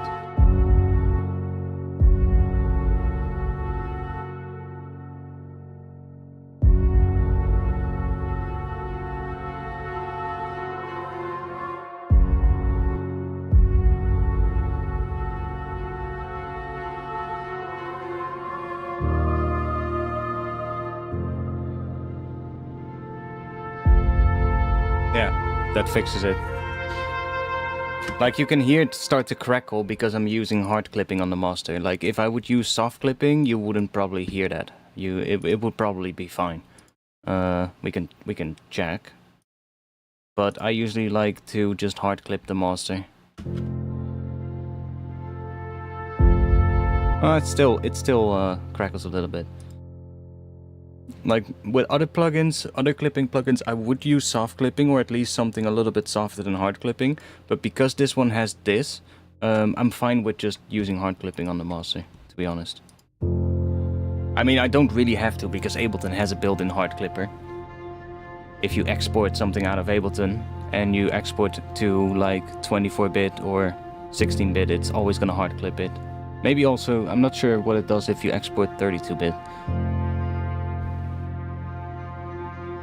But, you know, that clipper is only audible when you export, so if you wanna hear what it sounds like when you clip it, then you have to do it yourself. Obviously. But for me, this one is really just there to keep my ears from being destroyed when something loud happens.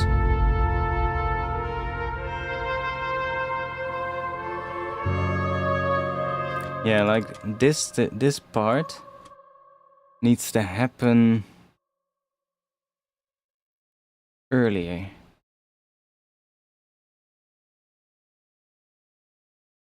Like, it needs to happen here, I think.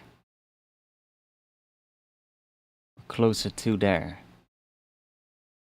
See what I mean?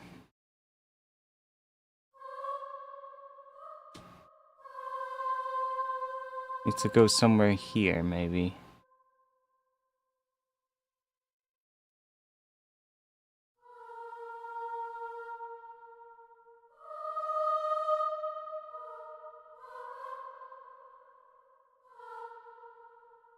Maybe try that. See what happens.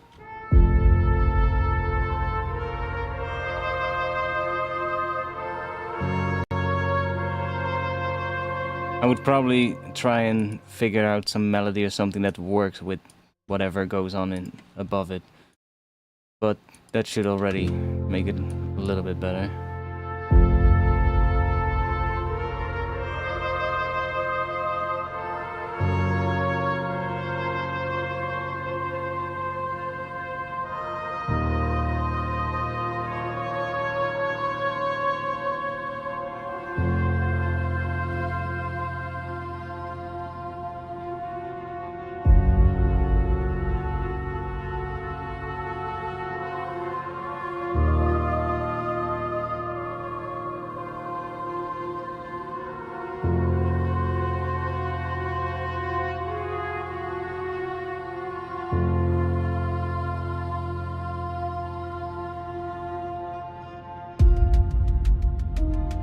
Now the breeze is going to be really quiet.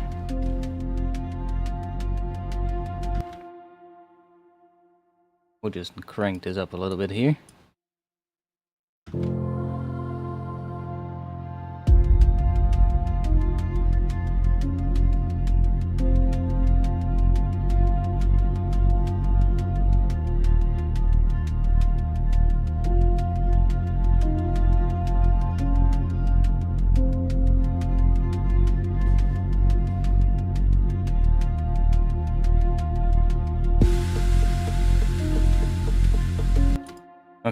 Okay. That's kind of cool.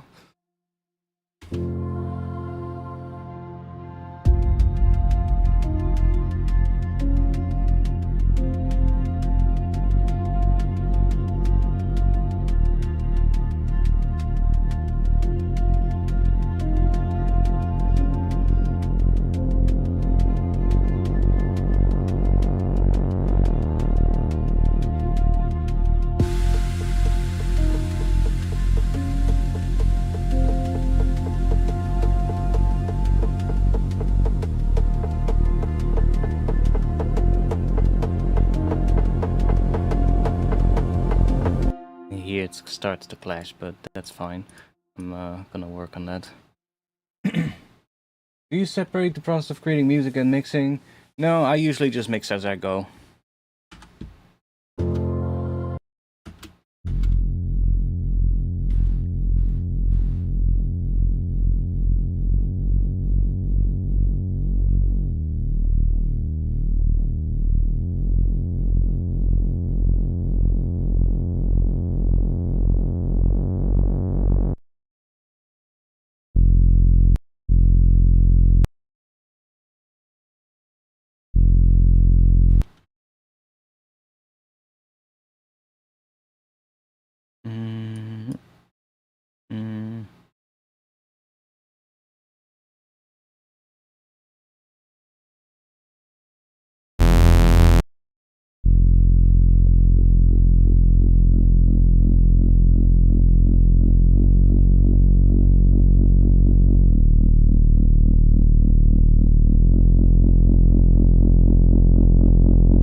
Usually I make my recess in mono, and then I will add stereo to it with like some other effects. Sometimes I do like using a wider Reese. I do sometimes do that, but then I would usually just go and when I give it some unison, I would use a wavetable that doesn't have a fundamental. So in this case, I would just do that, basically, and then add a sub. That kind of works as well.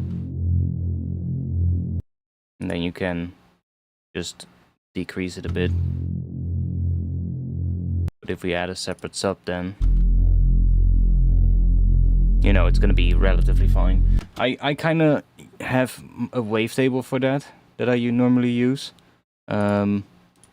which is just where is it? Saw high pass, so that I can just do this and just take like the first two out instead of only the fundamental, and then add a sub. You kind of get that kind of thing. That usually works really well in mono. And then you can even just use that one so it fills that a little bit again. Or create the sub with, you know, an oscillator and add just enough so that it fills that one in mono too. But this would work perfectly fine in mono. Even though there's width on this, there's not too much, but like if you go all the way up here, it's definitely gonna, well, you can do that, but you just need to keep in mind that you're definitely gonna lose a lot of that when your track is played back in mono, in like a club or something. So I usually, especially for bass, try to keep it under 50%.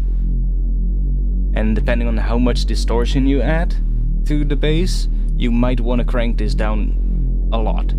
Like sometimes even just having it on like 5% or something can be just enough for when you have like a bass with quite a bit of distortion on it, because that distortion is going to bring it up anyway. So definitely try messing with that when you're making basses, you know, and you're using unison. Definitely try to just decrease it and see, especially when you've got like a, like this one is not the right sound for that, to be honest, but if we add some distortion, like let's make it pretty heavy. See how much the sides are brought up again? So the more distortion you add, the more it brings it up. And it's set to what, 5% now? I believe? Yeah. So sometimes like 5% already can be enough if you have a really distorted sound. But if it's less distorted, you know, now it's basically almost mono. Right? So then you would probably go like, okay, maybe I want to add a little more.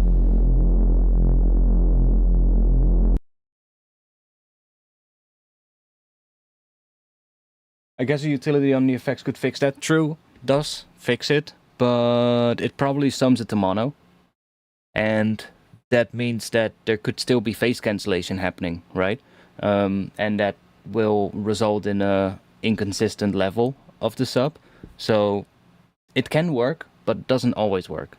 So sometimes you just wanna just take it out from the start and just work with a clean sub to begin with, or just, you know, high pass the whole thing at the end and then add a clean sub underneath it, right? That does the same thing.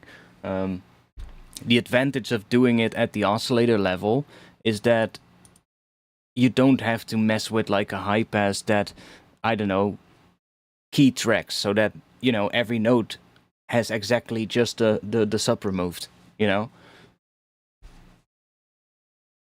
You could EQ the sides. Mid-side EQ works really well as well. Yeah, you can start with a really wide bass. You don't necessarily need to do this. You can just keep it like that and just have a straight saw wave. That's fine too. And then mid-side the whole thing. Like that's perfectly fine as well. Like if we add a mid-side EQ, we can also kind of achieve the same result. We're just doing it in a different way. Like we can go somewhere around here, and then maybe it's a bit much here in the low mids.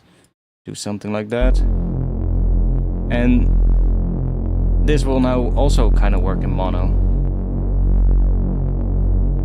See? Works just fine.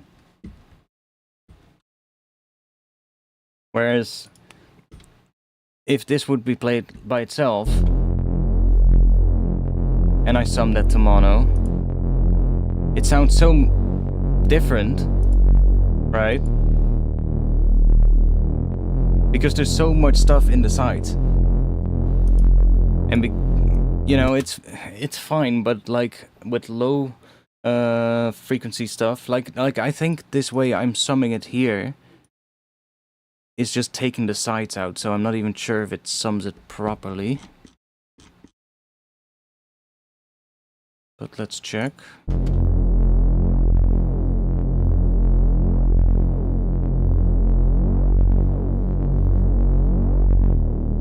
I mean, we're not seeing a lot of cancellation at the moment, but is there also still a sub in there? Yeah.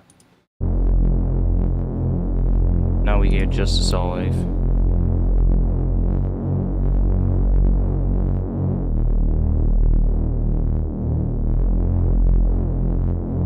So now, if you hear it like that, it sounds like, oh, it sounds really wide and really full. And then when you hear it in mono, you're like, huh, it sounds kind of boring and shit. So that's kind of the danger of having so much low end in the sides, is that it sounds cool, right? Especially on headphones, it sounds amazing having a really wide bass like that. But then when you hear it in mono, you're like, huh, where did all that go? And I most of the time feel like for bass, that doesn't really work. Like for synths and pads and like higher frequency elements, or like the mid frequencies and the high frequencies of a bass, it can definitely work. But for the sub, I usually just it just doesn't work for me. A little bit is fine. Like I like stereo basses. Don't get me wrong. I like it when people add a bit of stereo to the sub. It's cool. But you have to be really careful with it.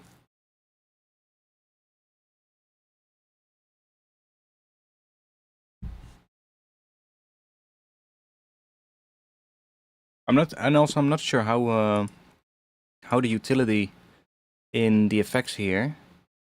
I'm not sure how it monos the bass. There's multiple ways of doing this. Because there's multiple ways of making something mono. You can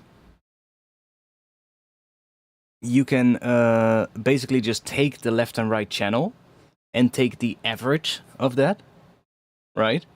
And then you're gonna hear the phase cancellation very clearly. But you can also sort of like balance the mids from the sides, and then you don't really get as much of the phase cancellation, I believe. So I believe that also makes a difference of how you sum it to mono. So I'm not sure how it does it in Serum. Would have to check the manual. I'm not even sure if it says that there, but haven't really messed too much with it.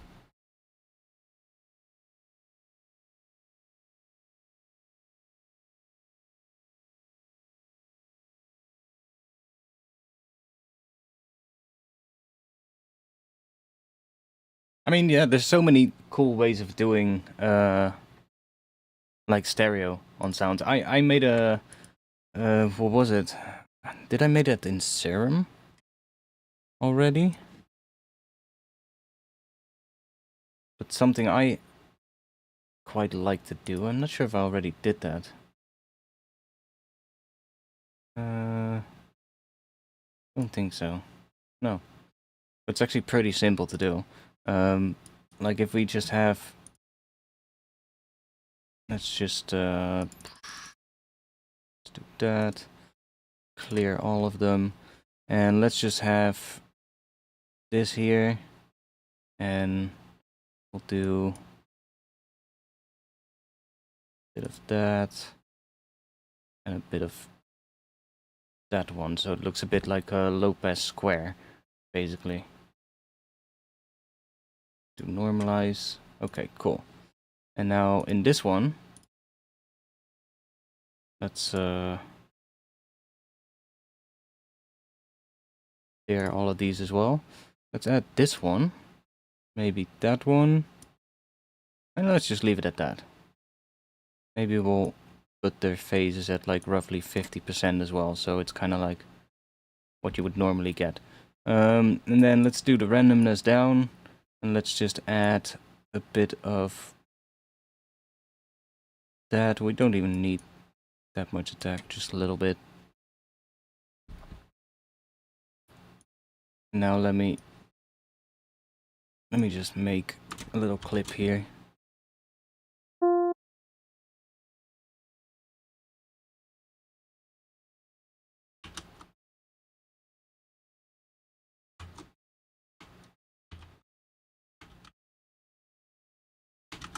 Give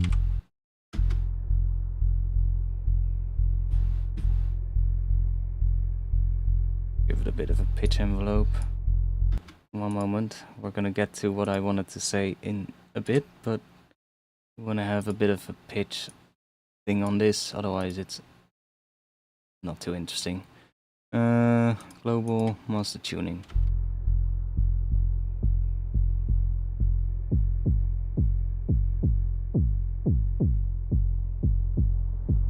Cool. So, because we have these routing things here, we can just set this to main, and this one to none, and let me send it to bus 1. So now we have the second layer coming into bus 1, and then I can add a utility here and flip the polarity of one channel. So that makes it super wide, and then the level of this sort of like adds width. And we can then distort that on the main. Let's see, maybe this one is pretty cool. And we basically get width by changing the level now of this one. Like, that's completely mono. We can add that, for instance. But the beauty of this is because I am doing this on different harmonics that this one contains, when this is summed to mono, that extra layer in the sides just disappears. Like this is what sits in the sides, and that just completely disappears. There's no phase cancellation, nothing. So that extra side information just gets added to this.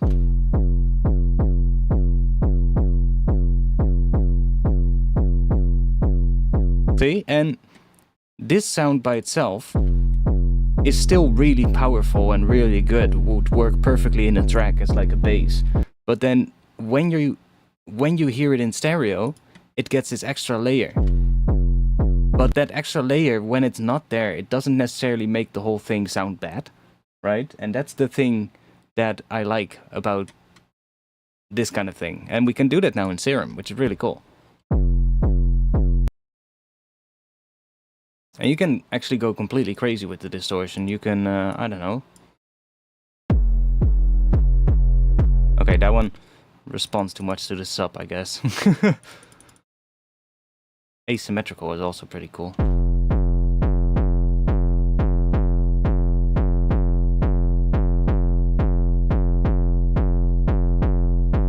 And it just, you kind of lose the saw wave based harmonics when it's in mono. But it still sounds like a perfectly good bass. And that stereo information is not clashing at all with what is in the center of the mix, which is really interesting. And it's a pretty interesting way to add width to a bass without really destroying the mono signal. I would probably just start working from a mono signal first, you know, and just make that sound cool, and then add a little bit of that extra layer. Don't want to add too much, because then it starts also to become too different from the mono signal. And then you're definitely gonna have that thing again when you sum it to mono that you're like, huh, something is missing. But if you just add a little bit, you know, just ever so slightly,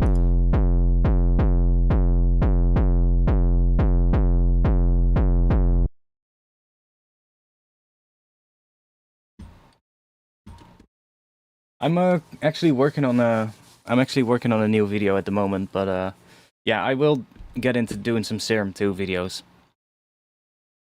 I need to show Busy how to make actual Serum patches, you know. I fucking laughed my ass off earlier this week. I clicked on one video of his. I saw it on my timeline. I clicked on it, and he's like, I don't even know what the title was. The title was something like Serum Sound Design Explained by a Professional. And I opened the video, and he literally has like the init saw wave patch, and he is adding a sub bass to it. And I'm like, wow, mate.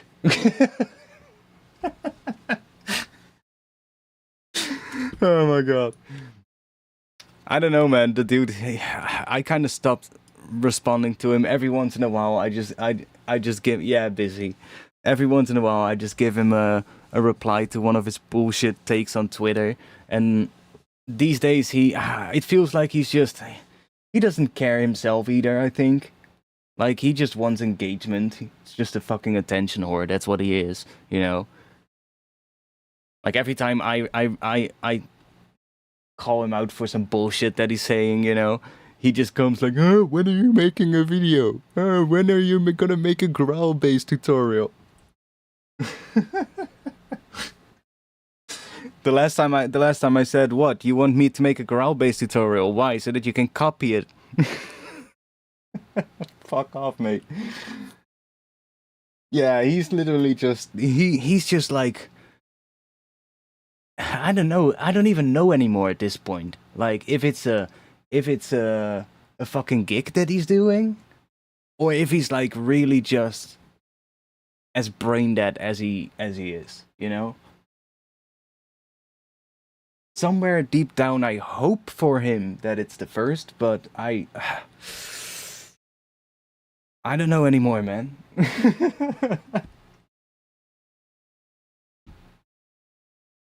No, everybody knows who Busy is. BusyWorksBeats.com.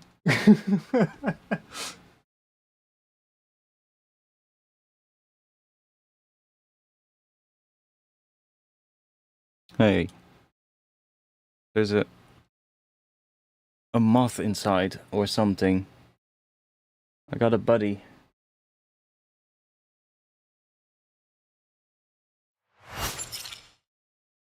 I got a friend, guys.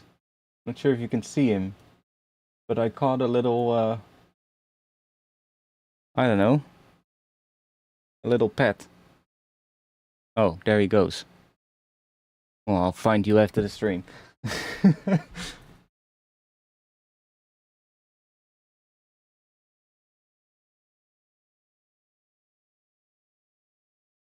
It's just, I just find it kind of amusing to just poke fun at him every once in a while, and he always just bites, and then he I don't know why, but he always just has these takes that he self believes are like genius takes, but everybody else is like, dude, what are you saying?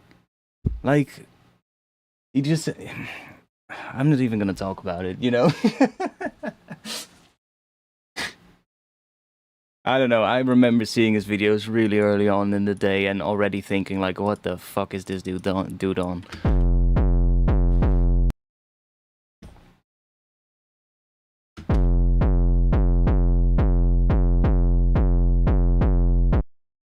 Yeah, exactly. Like, no, well, I don't even know. Like, the video presentation wise, I don't know. I don't even think his presentation is that good. Like, a lot of it, he's just blabbering on, you know, about stuff, and then he comes up with these weird little, how do you call those things? Analogies. He always does that, like these weird analogies that don't make any sense, and then you're like, what? And let's not even get started about his music theory, because oh my god, when you don't, well, yeah, you get me.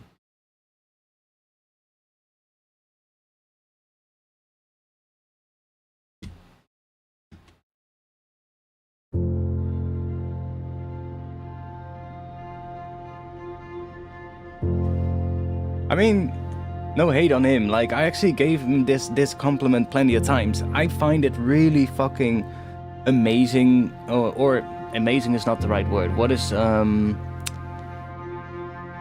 when you think it's impressive. I find it impressive how many fucking content he puts out. Honestly, like, the dude has a drive to work. That's for sure. I just wonder what would happen if he would actually put that time into something to actually make better stuff, you know? As opposed to just farming 1,000 view videos.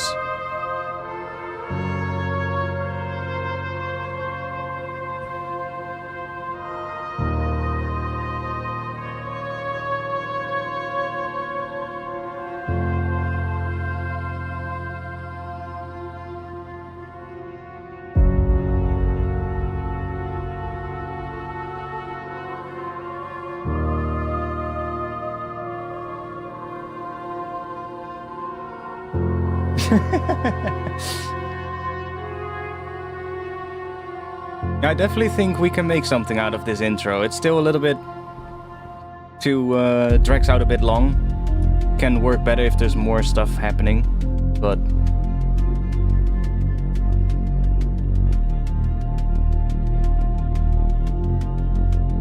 should I maybe bring some of this back? Let's see. Let's just loop this section real quick.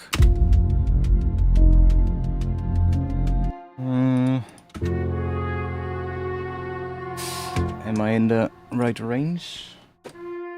Okay, yes, I am. Good.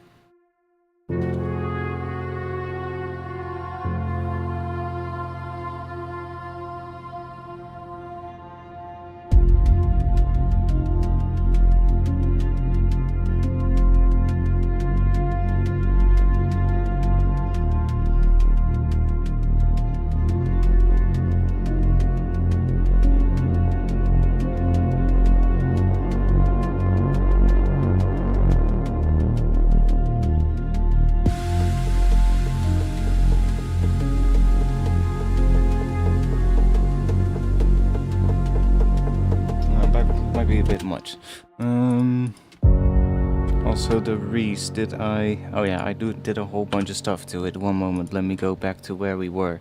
Let's get rid of this. Let's go and take that off, and let's go back here. Because I was doing something with this that actually worked pretty well.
Let's go.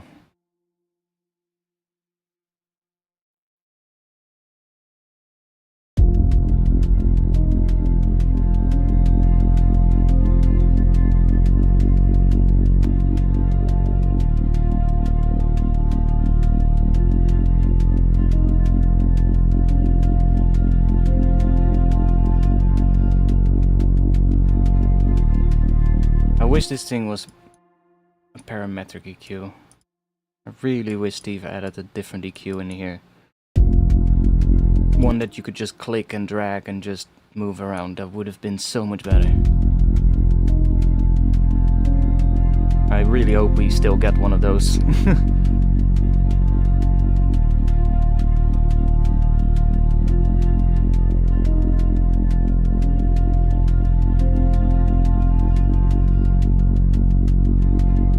Not sure if I like that more, as opposed to going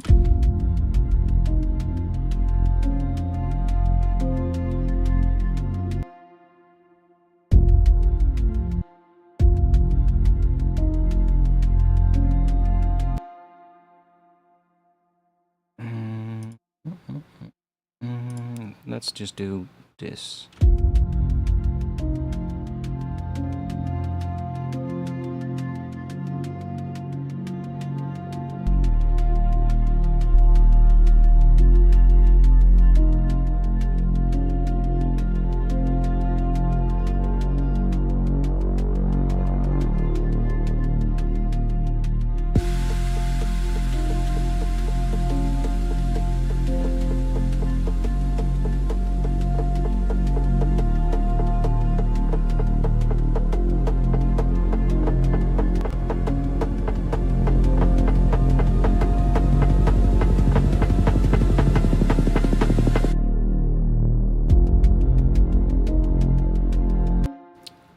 What is the thing that keeps turning this on? Ah, that's filter. Huh? Why though? Not moving it. Strange.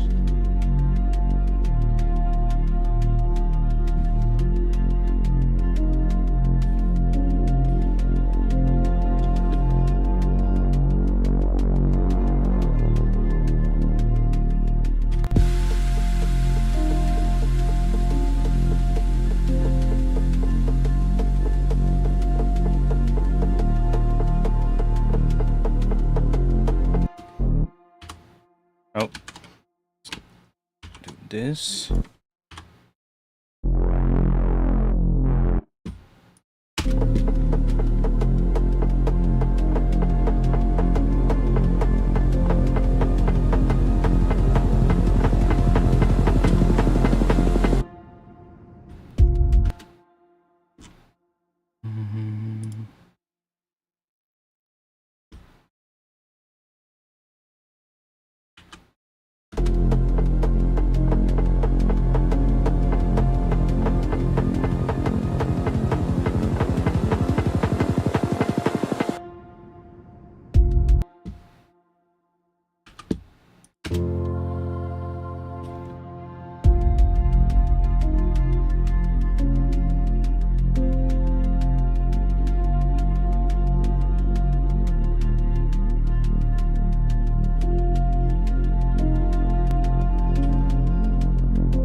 How do you manage to keep the whole picture in your head and work on details at the same time? You don't. You just get to the point where you're like, okay, this now sounds like, yeah, that's kind of sounds cool, and now what? And then you just throw shit at the wall until you find something for the next thing that works. No, it depends. It really depends. Sometimes it works, sometimes it doesn't. Sometimes you get stuck. Sometimes you don't.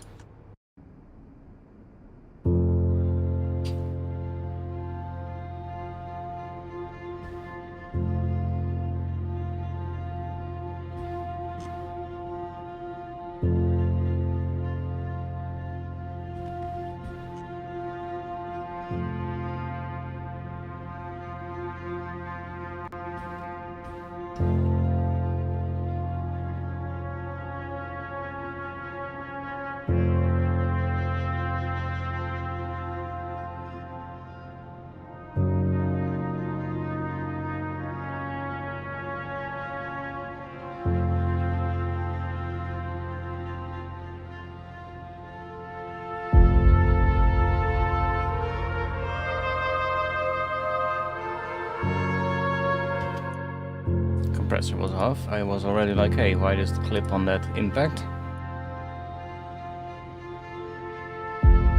There you go. And I'm also not necessarily thinking about this as like, oh, it's gonna stay like this, you know? Sometimes I'll just make something, and then eventually I'll just be like, okay, this section is cool, but it can just be half the length or something, you know, and just make it shorter, or just cut half of it out of it, you know. A lot of times, I wouldn't really get, like, even if this is like 64 bars, that would be pretty long. Like, that's pretty long for an intro, like, especially because it doesn't drop right away. After that, it goes into like this.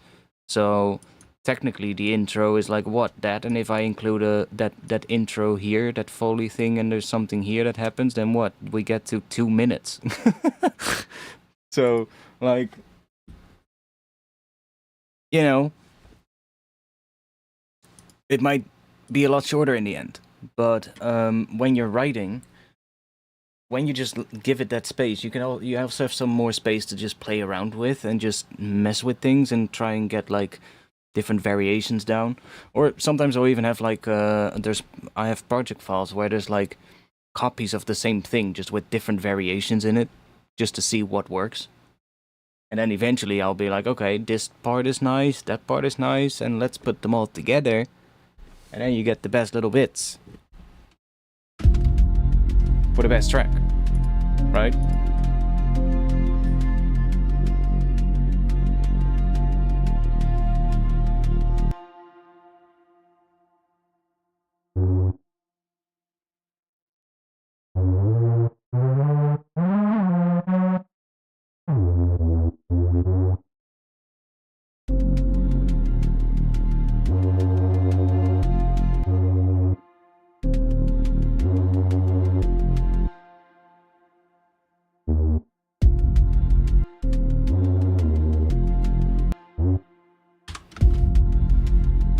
Don't really like the sound of this Reese, to be honest, but it works as a low pass Reese like this here.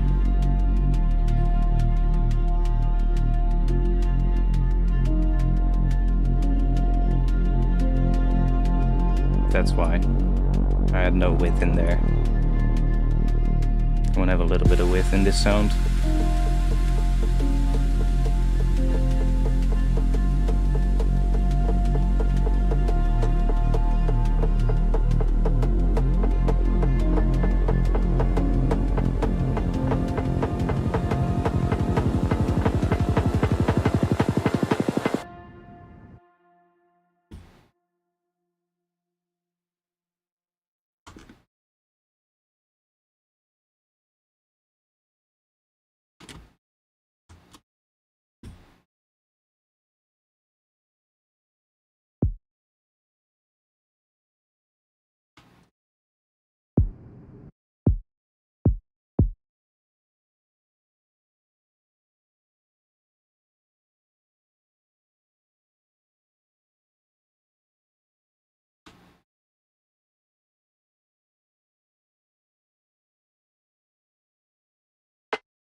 I think I'm gonna keep one of them. I think all of these are gonna go away.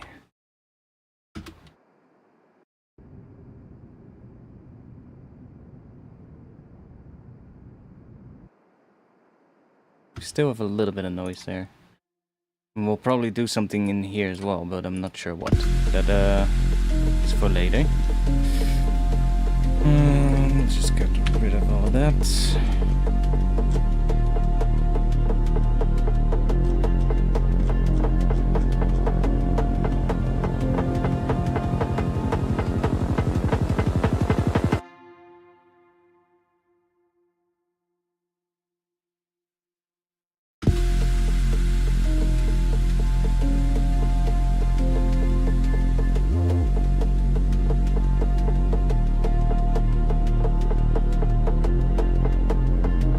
that work?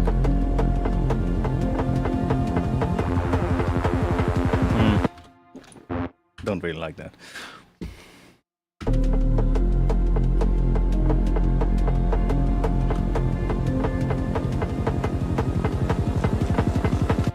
Different idea.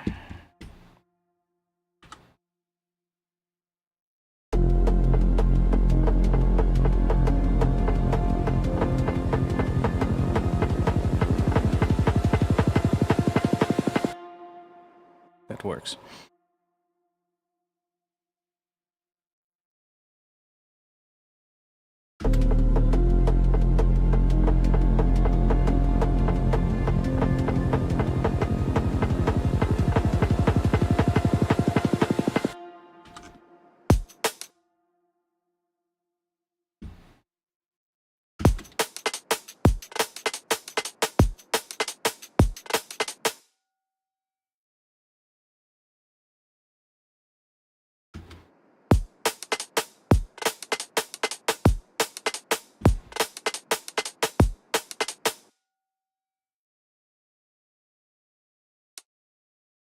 Don't really like the heads in this break. That one is fine, actually. I like that one.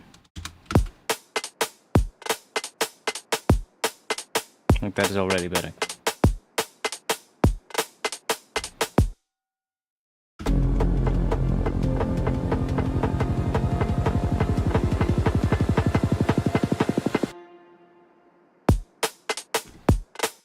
Also,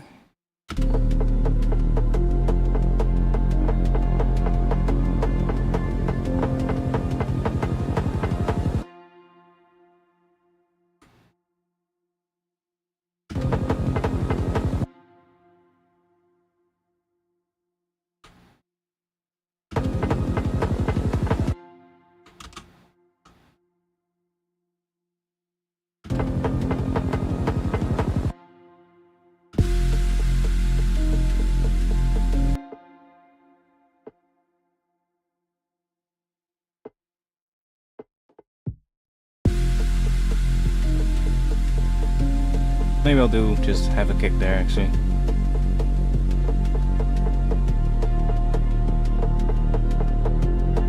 Yeah.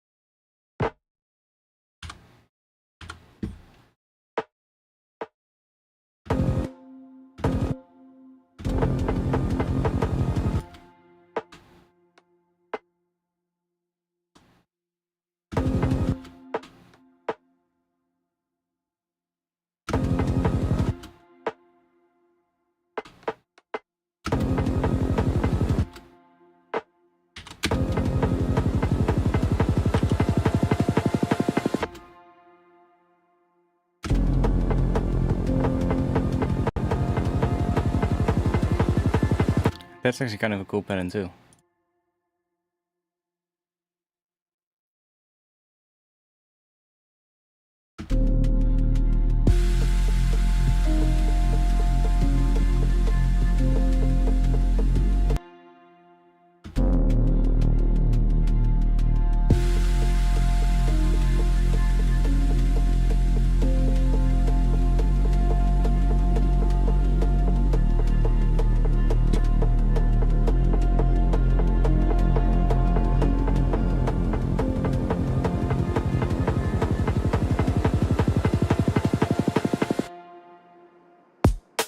That one actually works really well, that pattern.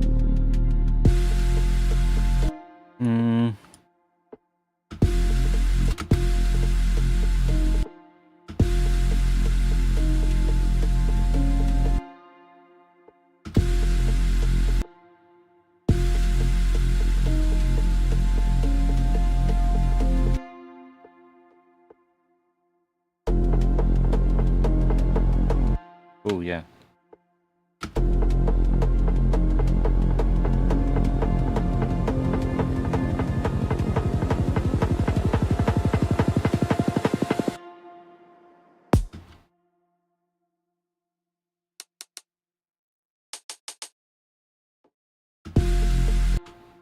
Add a little bit of these as well.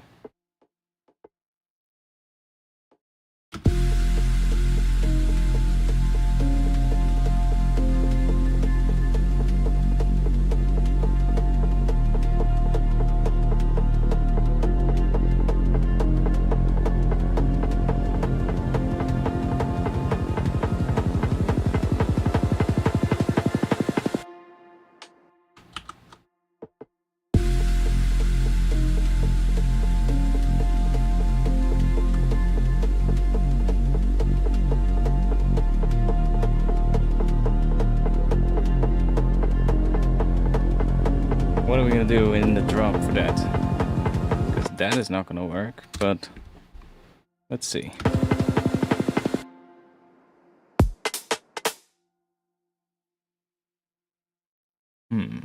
Maybe if I offset the pattern here, because I like this pattern, but what if I offset it like that?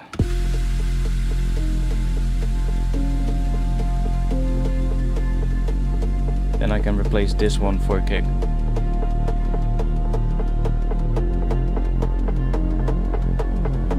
Although I kind of like this pattern in the build. Well, I can change the pattern in the drop, of course. It doesn't have to be the same as the build. This kind of works as a pattern here.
Ooh, that's also cool.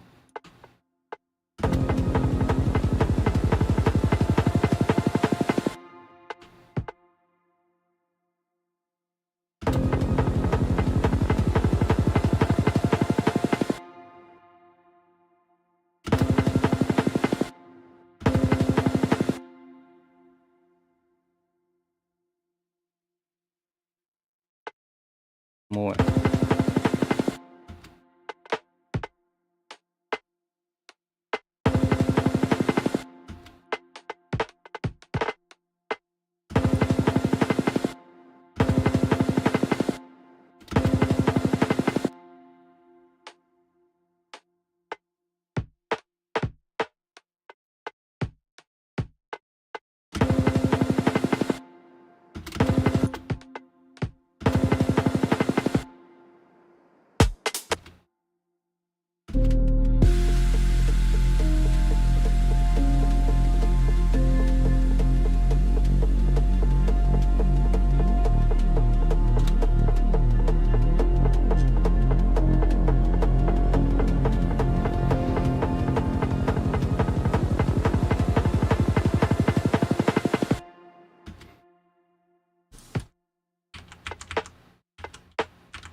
That works, I think. No.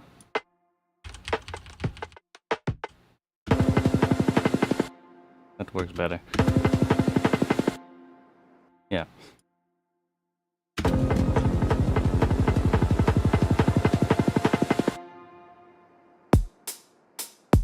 Right.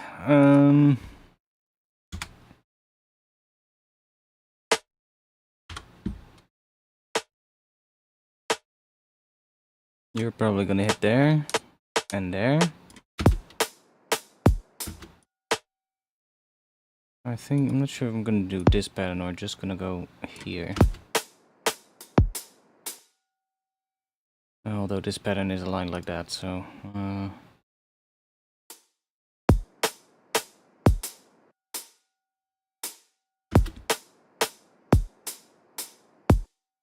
just start with that.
Yeah, I don't really like these hats in this break.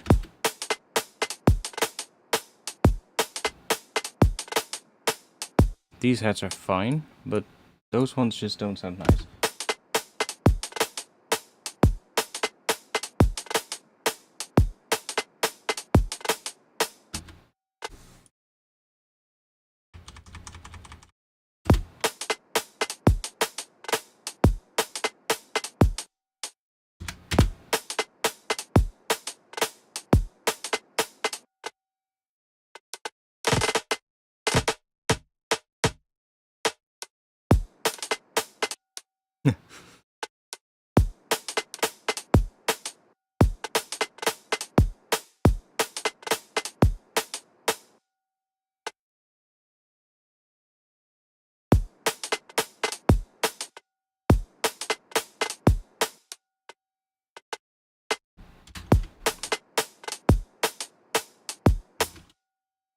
No.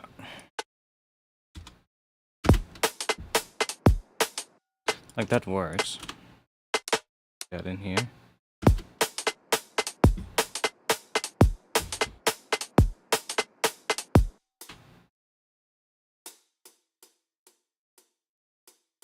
Let me just add a little bit of this one.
Let's grab this one.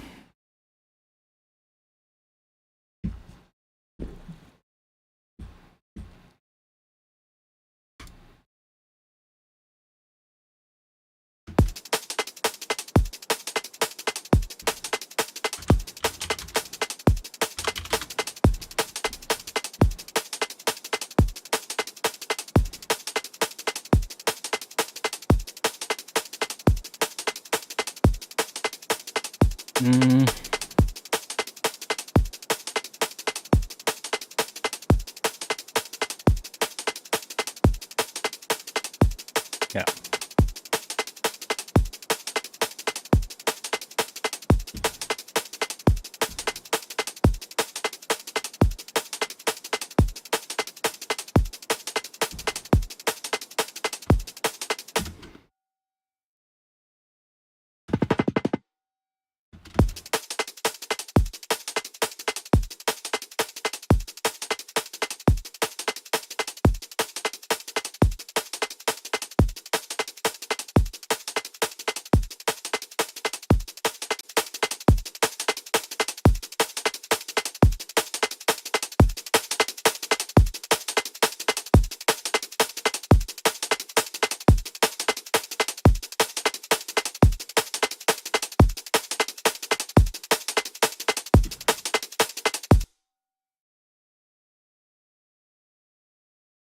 See what this does.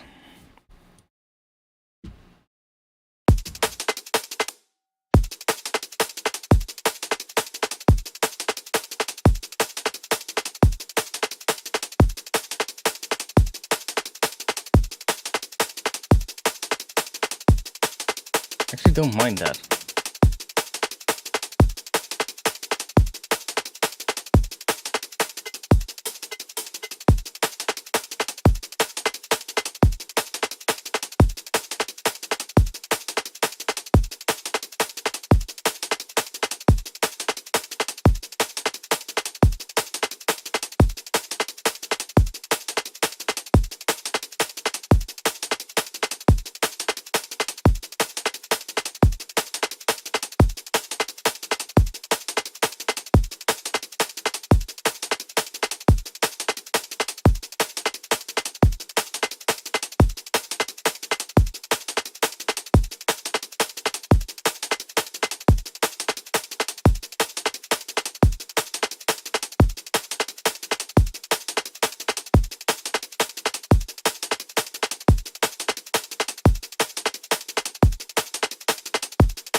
Yeah, so let me bring it down a little bit. Oh wait.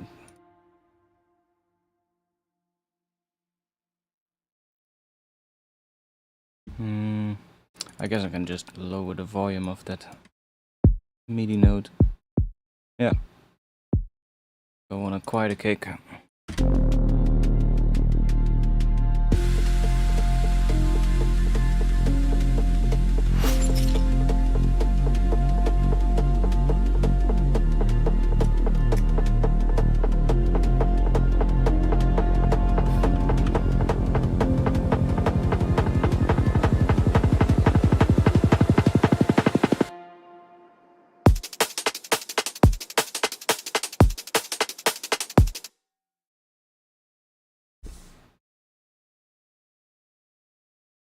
That might even be too much.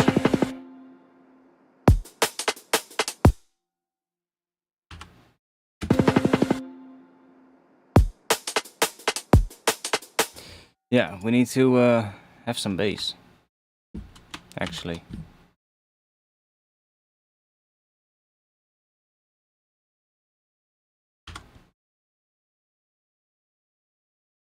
What kind of drop am I feeling with this? Huh.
Nothing.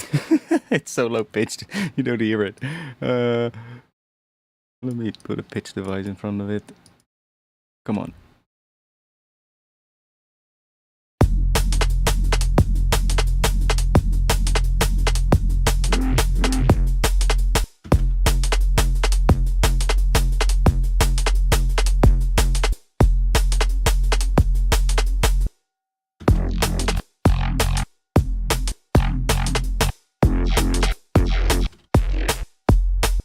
Like even with this, we can set up one of those randomized patches and just have it change. Like I can even, if I don't want it to change on every single note, I can even just add another MIDI track and just go, basically just add one note here that is just sustained, and then that loops, and then we can put the expression control on this track.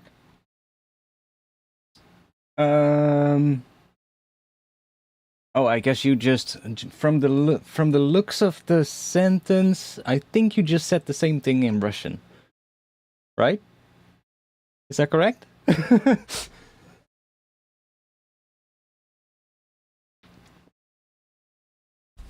You're welcome, mate. You're welcome.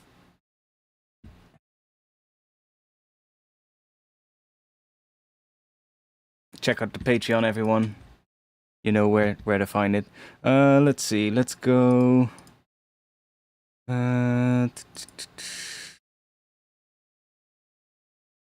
gonna go with a sampler.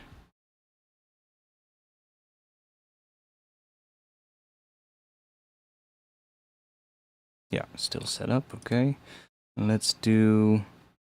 Mod wheel is gonna be the sample offset.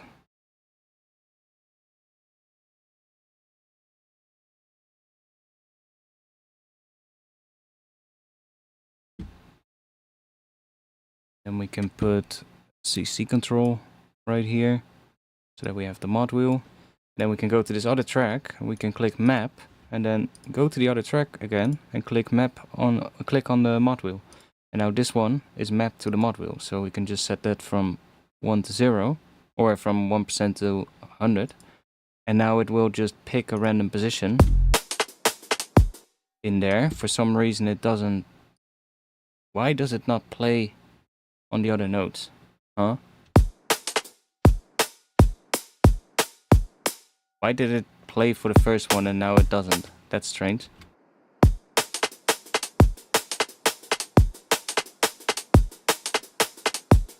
Huh? What? Oh wait, it's set to velocity, my bad. We need to set this to random.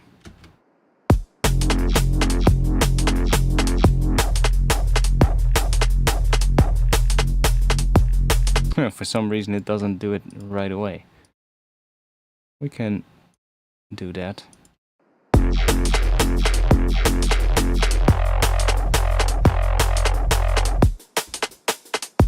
Okay, it needs to go a little bit further down.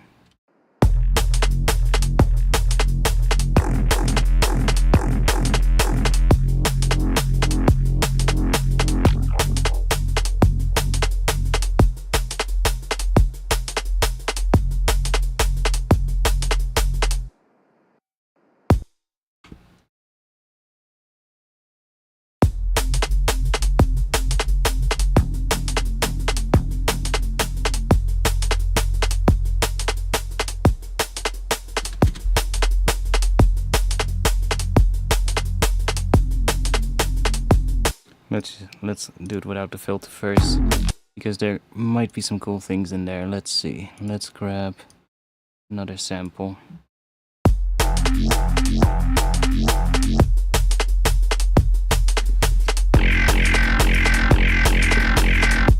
It definitely needs one of the more low-pass parts, I think.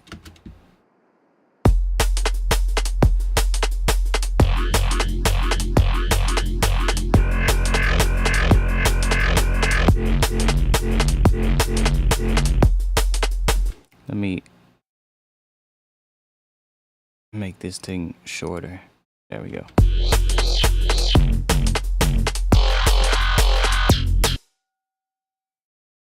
because all that really high end, I don't like that.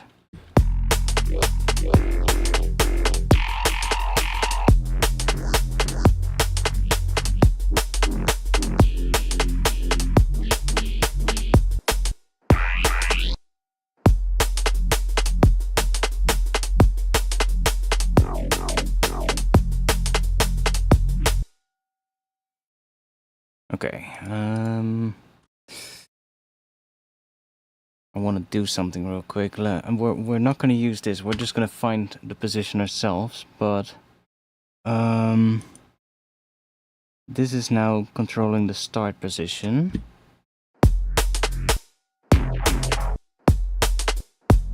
Right. So I can... Oh, this is good. So I can group this.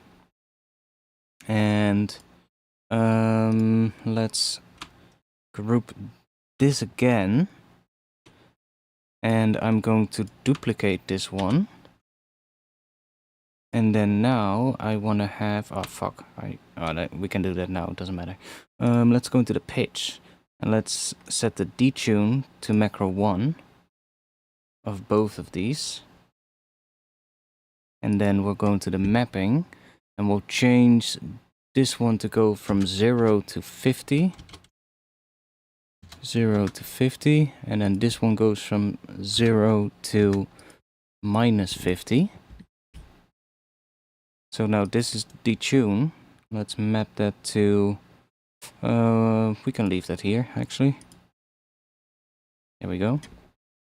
So now these two samples, these two samplers are going to be detuned against each other, and this is the amount of it. You're gonna get phase cancellation between those two. And because this is also mapped, I'm actually gonna map this to a macro here. Let's do macro and then do the module to a macro. We can close all of this down. Don't have to see that. And then we can do that. So this is our start position. And then this is our detune. There we go. So now we can... I need to add attack to these. Let's do 8 milliseconds or something.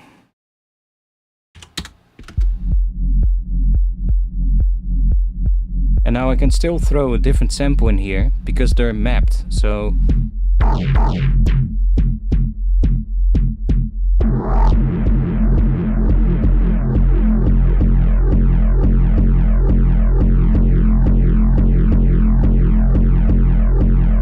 we can get that sound as opposed to...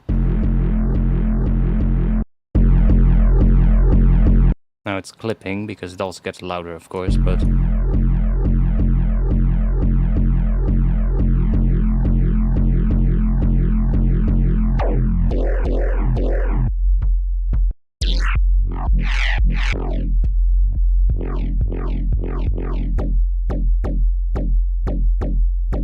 So and if we now want to try a different one, we can just do this, and then we just need to make sure that we throw the same one in the other one as well. Now we've got another sample to go through. Now, one thing that I should have mapped is the pitch envelope.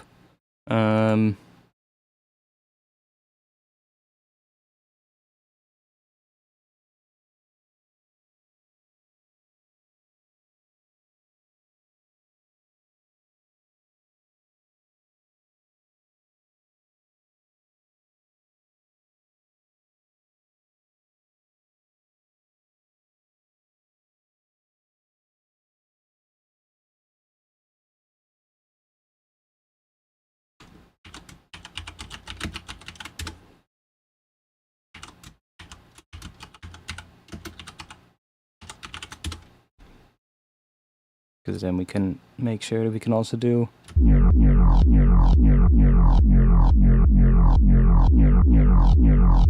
Ooh, I kind of want to have the curve as well. Then this one.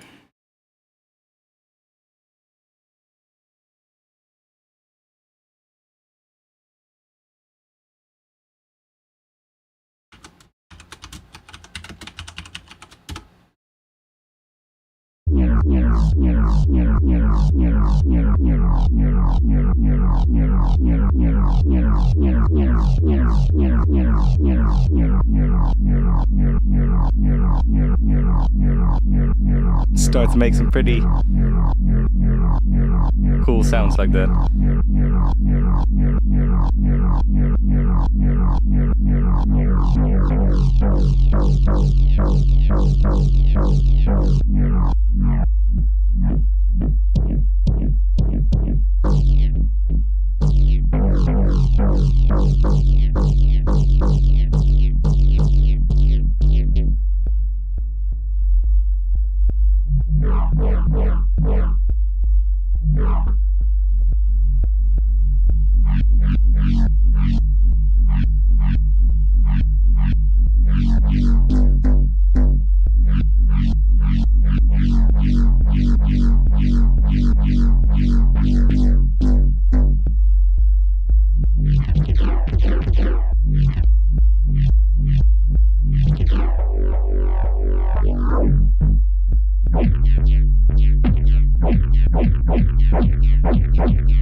Weird sound.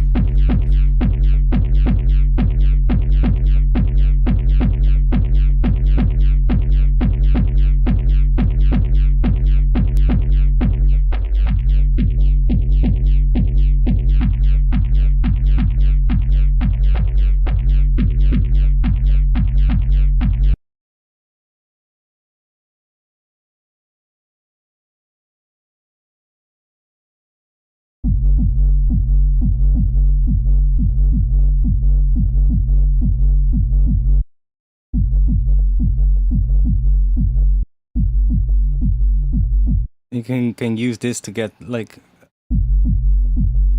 a different sort of like movement in the sub, because we're now detuning those two against each other.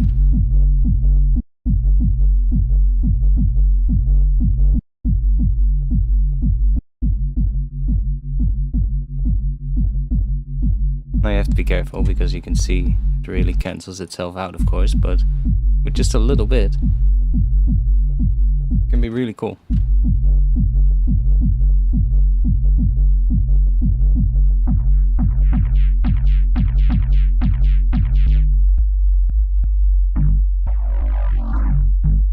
Okay, different sample.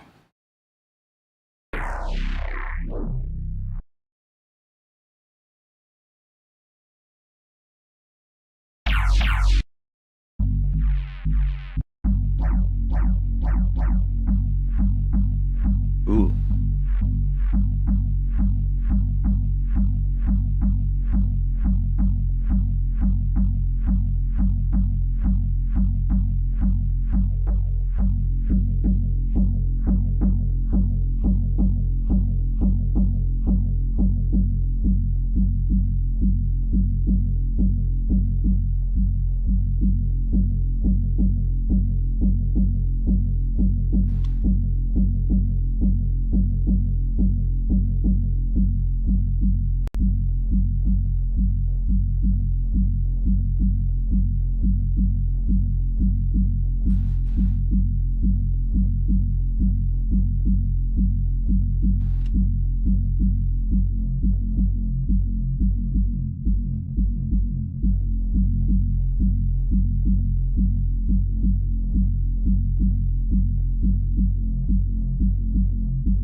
Yeah, I can turn this into some pretty weird sounds.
I mean, it does kind of work, yeah.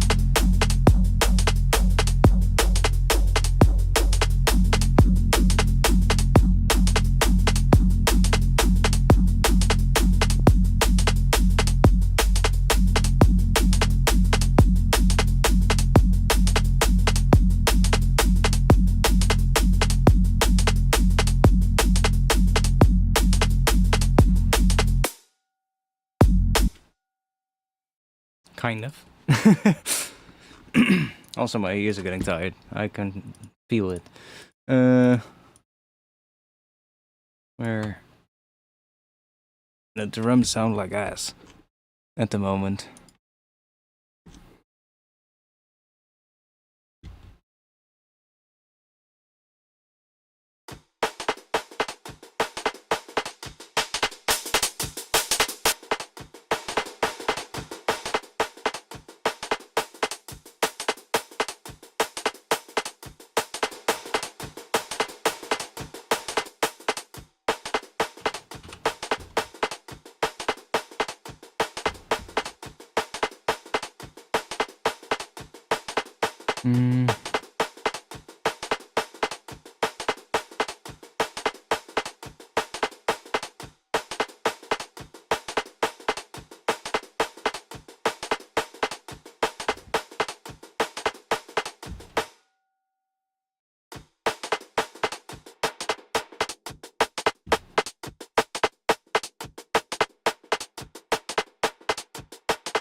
Yeah, that doesn't really do it too much. Good. Yeah, I'm gonna get it towards the end as well. Drums just need to be a lot better here. I think I don't like the snare for the drop, you know? Like, it could be good as a layer, but I think it needs like an extra snare in here that just gives it a bit more of a drier kind of punch as opposed to what the break sounds like.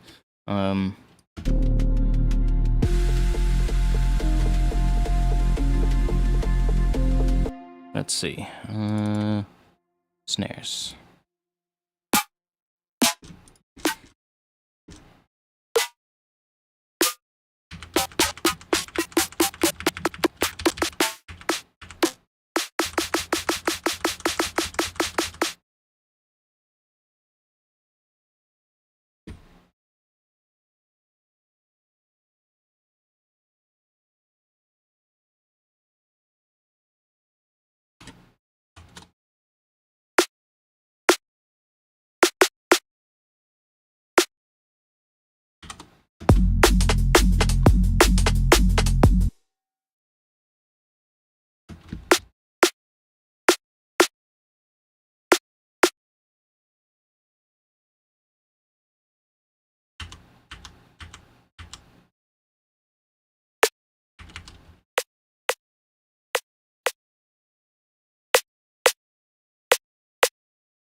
Might have to make one, but...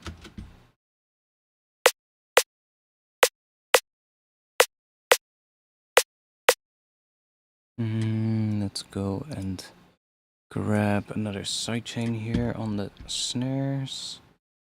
And let's sidechain you to that one.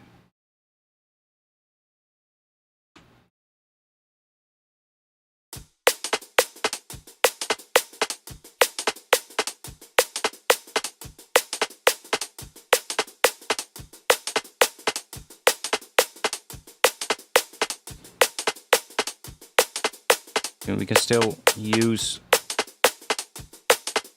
the till to like keep that in there, but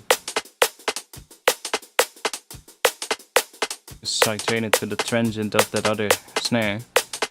and then find like a snare that works in this here as sort of like a replacement for the transient of the snare of the break.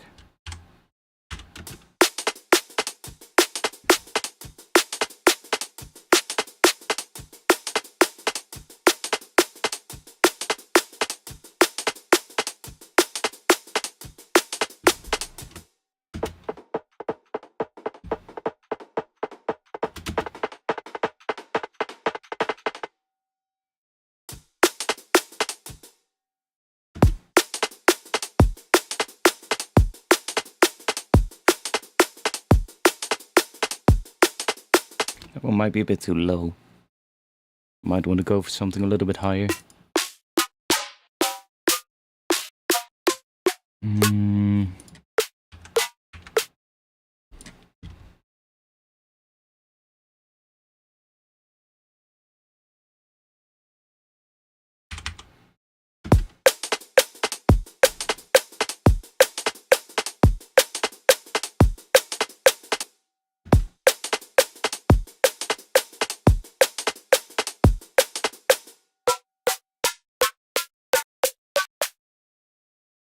Yeah, I'm gonna have to find something for that that works.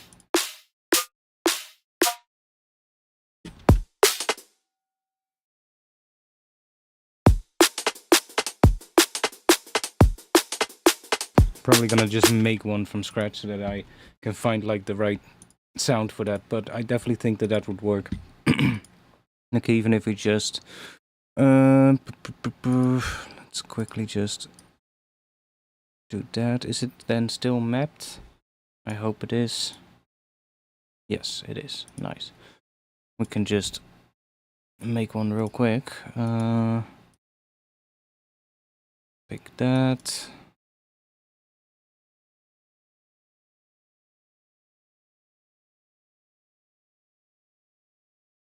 Chuck you on there.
Oh, the mic was muted. My bad. I was saying I was gonna call it quits.